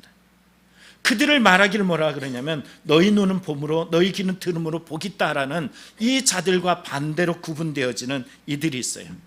그들을 표현하면은 심판을 받을 완악한 자, 또 한 부류는 들음으로 복있는 구원받을 자, 이렇게 나눠집니다. 여러분들은 어떤 대상일 것 같습니까? 옆 사람의 얼굴을 한번 보십시오. 야, 이 사람이 구원받을 수 있을까? 여러분, 우리가 우리의 힘으로 구원받을 수 있다면 거짓말하는 거죠. 우리는 나약하기 그지없습니다. 예수님께서 비유를 들으셨을 때, 여러분, 씨 뿌리는 자의 비유를 들을 때 이렇게 말하죠. 천국 말씀을 듣고 깨닫지 못할 때는 악한 자가 와서 그 마음에 뿌려진 것을 빼앗나니 그가 곧 길가밭이라고 이야기해요. 돌밭에 뿌려졌던 것은 잠깐 기쁨이 생기지만 뿌리가 없어서 환난과 박해로 무너진다라고 이야기해요. 여러분 22절에 가시떨기 밭은 세상 염려와 재물의 유혹으로 말미암아 결실을 맺지 못하는 자라고 이야기해요. 근데 이 세 가지 밭을 얘기했을 때 여러분 여기서 나는 아니야, 나는 자유해, 나는 구원받았어 라고 이야기할 자들이 몇이나 될까요? 좋은 땅을 이야기할 때 사람들의 마음에 야 100배, 60배, 30배 결실을 맺어? 내가 과연 그런 사람이 될 수 있을 거야 라고 혼장담할 사람이 몇이나 되겠습니까? 왜 우리에게 이런 비유로 하십니까? 라고 이야기할 때 이 비유의 풀이는 뭘까요? 결국 우리라는 존재라는 것은 길가에 뿌려진 존재처럼 항상 말씀을 받을 때 그래요. 처음에 시작할 때 우리 보시죠. 예배 드릴 때 우리는 덥다라는 것 때문에 마음이 무너져요. 우리는 이곳에서 예배 드리면서 우리는 저도 마찬가지예요. 어떻게 해서 더 할까? 어떻게 하면 더 이게 예배 집중이 아니라 어떻게 하면 더 시원하게 할까? 이거에 대해서 마음을 빼앗겨요. 정말 우리가 어떻게 하면 예배를 잘 드릴까 보다는 이 부분보다는 어떻게 좀 더 편안하게 드릴까 이런 생각을 합니다. 제가 독일에 그 장인들의 마을이 있는 곳에서 예전에 읽었던 책에 보면요, 장인들은 절대 편하게 예배 드리지 않는다는 거예요. 왜냐하면은 내가 예배 드리는 이 편안함과 안락함이 하나님께서 십자가로 그 구원을 이루신 모습에 내가 편락함이 그것을 잠식해 버릴까 봐 두려운 마음으로 그들은 딱딱한 의자에 불편한 자리에 앉아서 예배 드린다 그래요. 오늘 우리는 이곳에서 주님이 말씀하시는 씨 뿌리는 자의 비유를 들을 때 그래 나는 환난과 박해를 받을 때 난 무너져, 나는 세상과 염려와 재물 앞에 쉼없이 무너져 30배, 60배, 100배의 결실을 맺지 못하는 그 존재가 나야 하면서 안타까워하며 가슴을 치면서 갈아엎을 때야 비로소 어떻게 되는 거예요? 진짜 그때가 30배, 60배, 100배의 결실을 맺는 거라는 것을 당시 시대 사람들은 자연적 농사 짓는 법들을 통해서 다 알았단 말이에요. 내가 지금 길가밭에서 마음을 뺏기고 있어. 뭘 해야 되는 거라고요? 뭘 갈아엎어요? 나를 갈아엎는 거예요. 나를. 내가 환난과 박해로서 내가 무너질 때 누구를 갈아엎어야 돼요? 나를 갈아엎어야 돼. 세상 연유와 재물의 유혹이 나를 흔들어 갈 때 여러분 누구를 갈아엎어야 돼요? 나를 갈아엎어야 돼요. 그럴 때 30배, 60배, 100배의 결실을 맺는 것을 잘 알고 있습니다. 우리는 이 존재 앞에서 어떤 마음이 가냐면 주님이 필요해요. 그래서 주님을 찾아는 거죠. 예수님 왜 비유를 이렇게 말씀하셨습니까? 라고 이야기할 때 주님이 말씀하시잖아요. 야 30배 여기 길가밭은 이런 얘기야, 돌짝밭은 이런 말이야, 가시밭은 이런 말이야. 이렇게 해서 예수님께서 말씀을 해주시는 거예요. 우리가 안 넘어지는 존재가 아닙니다. 예수를 믿고 있지만 현재 구원을 이뤘다라고 이야기하지만 쉼없이 무너지는 연약한 존재입니다. 오늘도 어쩌면 이 자리에 겨우겨우 서가지고 지금도 버티고 있는 사람들이, 저를 포함해서 수많은 사람들이 이곳에 있는 줄 몰라요. 힘들잖아요. 살아가는 게 버겁잖아요. 내일이라는 시간을 바라보면서 소망을 가진다라고 이야기하지만 오늘의 무게들이 나를 무너뜨릴 것 같잖아요. 그럴 때 할 수 있는 것이 뭐냐면 나를 무너뜨리는 자리에, 바로 그 자리에 누가 필요하다는 거예요? 주의 음성이 필요하다는 거예요. 바울 사도를 보십시오. 여러분 신앙이 좋고 예수님 만나고 이방인의 사도로 부름을 받았지만 그가 더 이상 고난과 어려움과 문제가 없었느냐? 아니잖아요. 성경은 이렇게 말해요. 형제들, 우리가 아시아에서 당한 환난을 너희가 모르기 원하지 아니하느니 어땠다고요? 힘이 겹도록 심한 고난을 당하여 살 소망까지 끊어졌다라고 이야기합니다. 이 끊어진 자리에서 그는 뭘 경험했어요? 자신이 사형선고를 받을 줄 알았으니 이는 우리로 뭐 하라고요? 자기를 의지하지 말고 오직 죽은 자를 다시 살리시는 하나님만 의지하게 하려 심이라.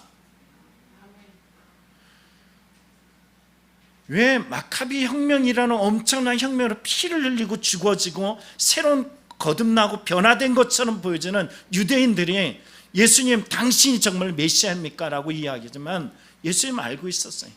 그들의 마음이 지금은 마카비 혁명처럼 그렇게 절체절명의 위기의 삶이 아니거든요. 선택적 메시아를 받아들이려고 그래요. 우리도 마찬가지입니다. 선택적 예수를 받아들이려고 그래. 선택적으로 말씀을 받으려고 그래. 여러분 처음에 보시죠. 제가 일부러 처음에 양의 이야기를 들려줬어요.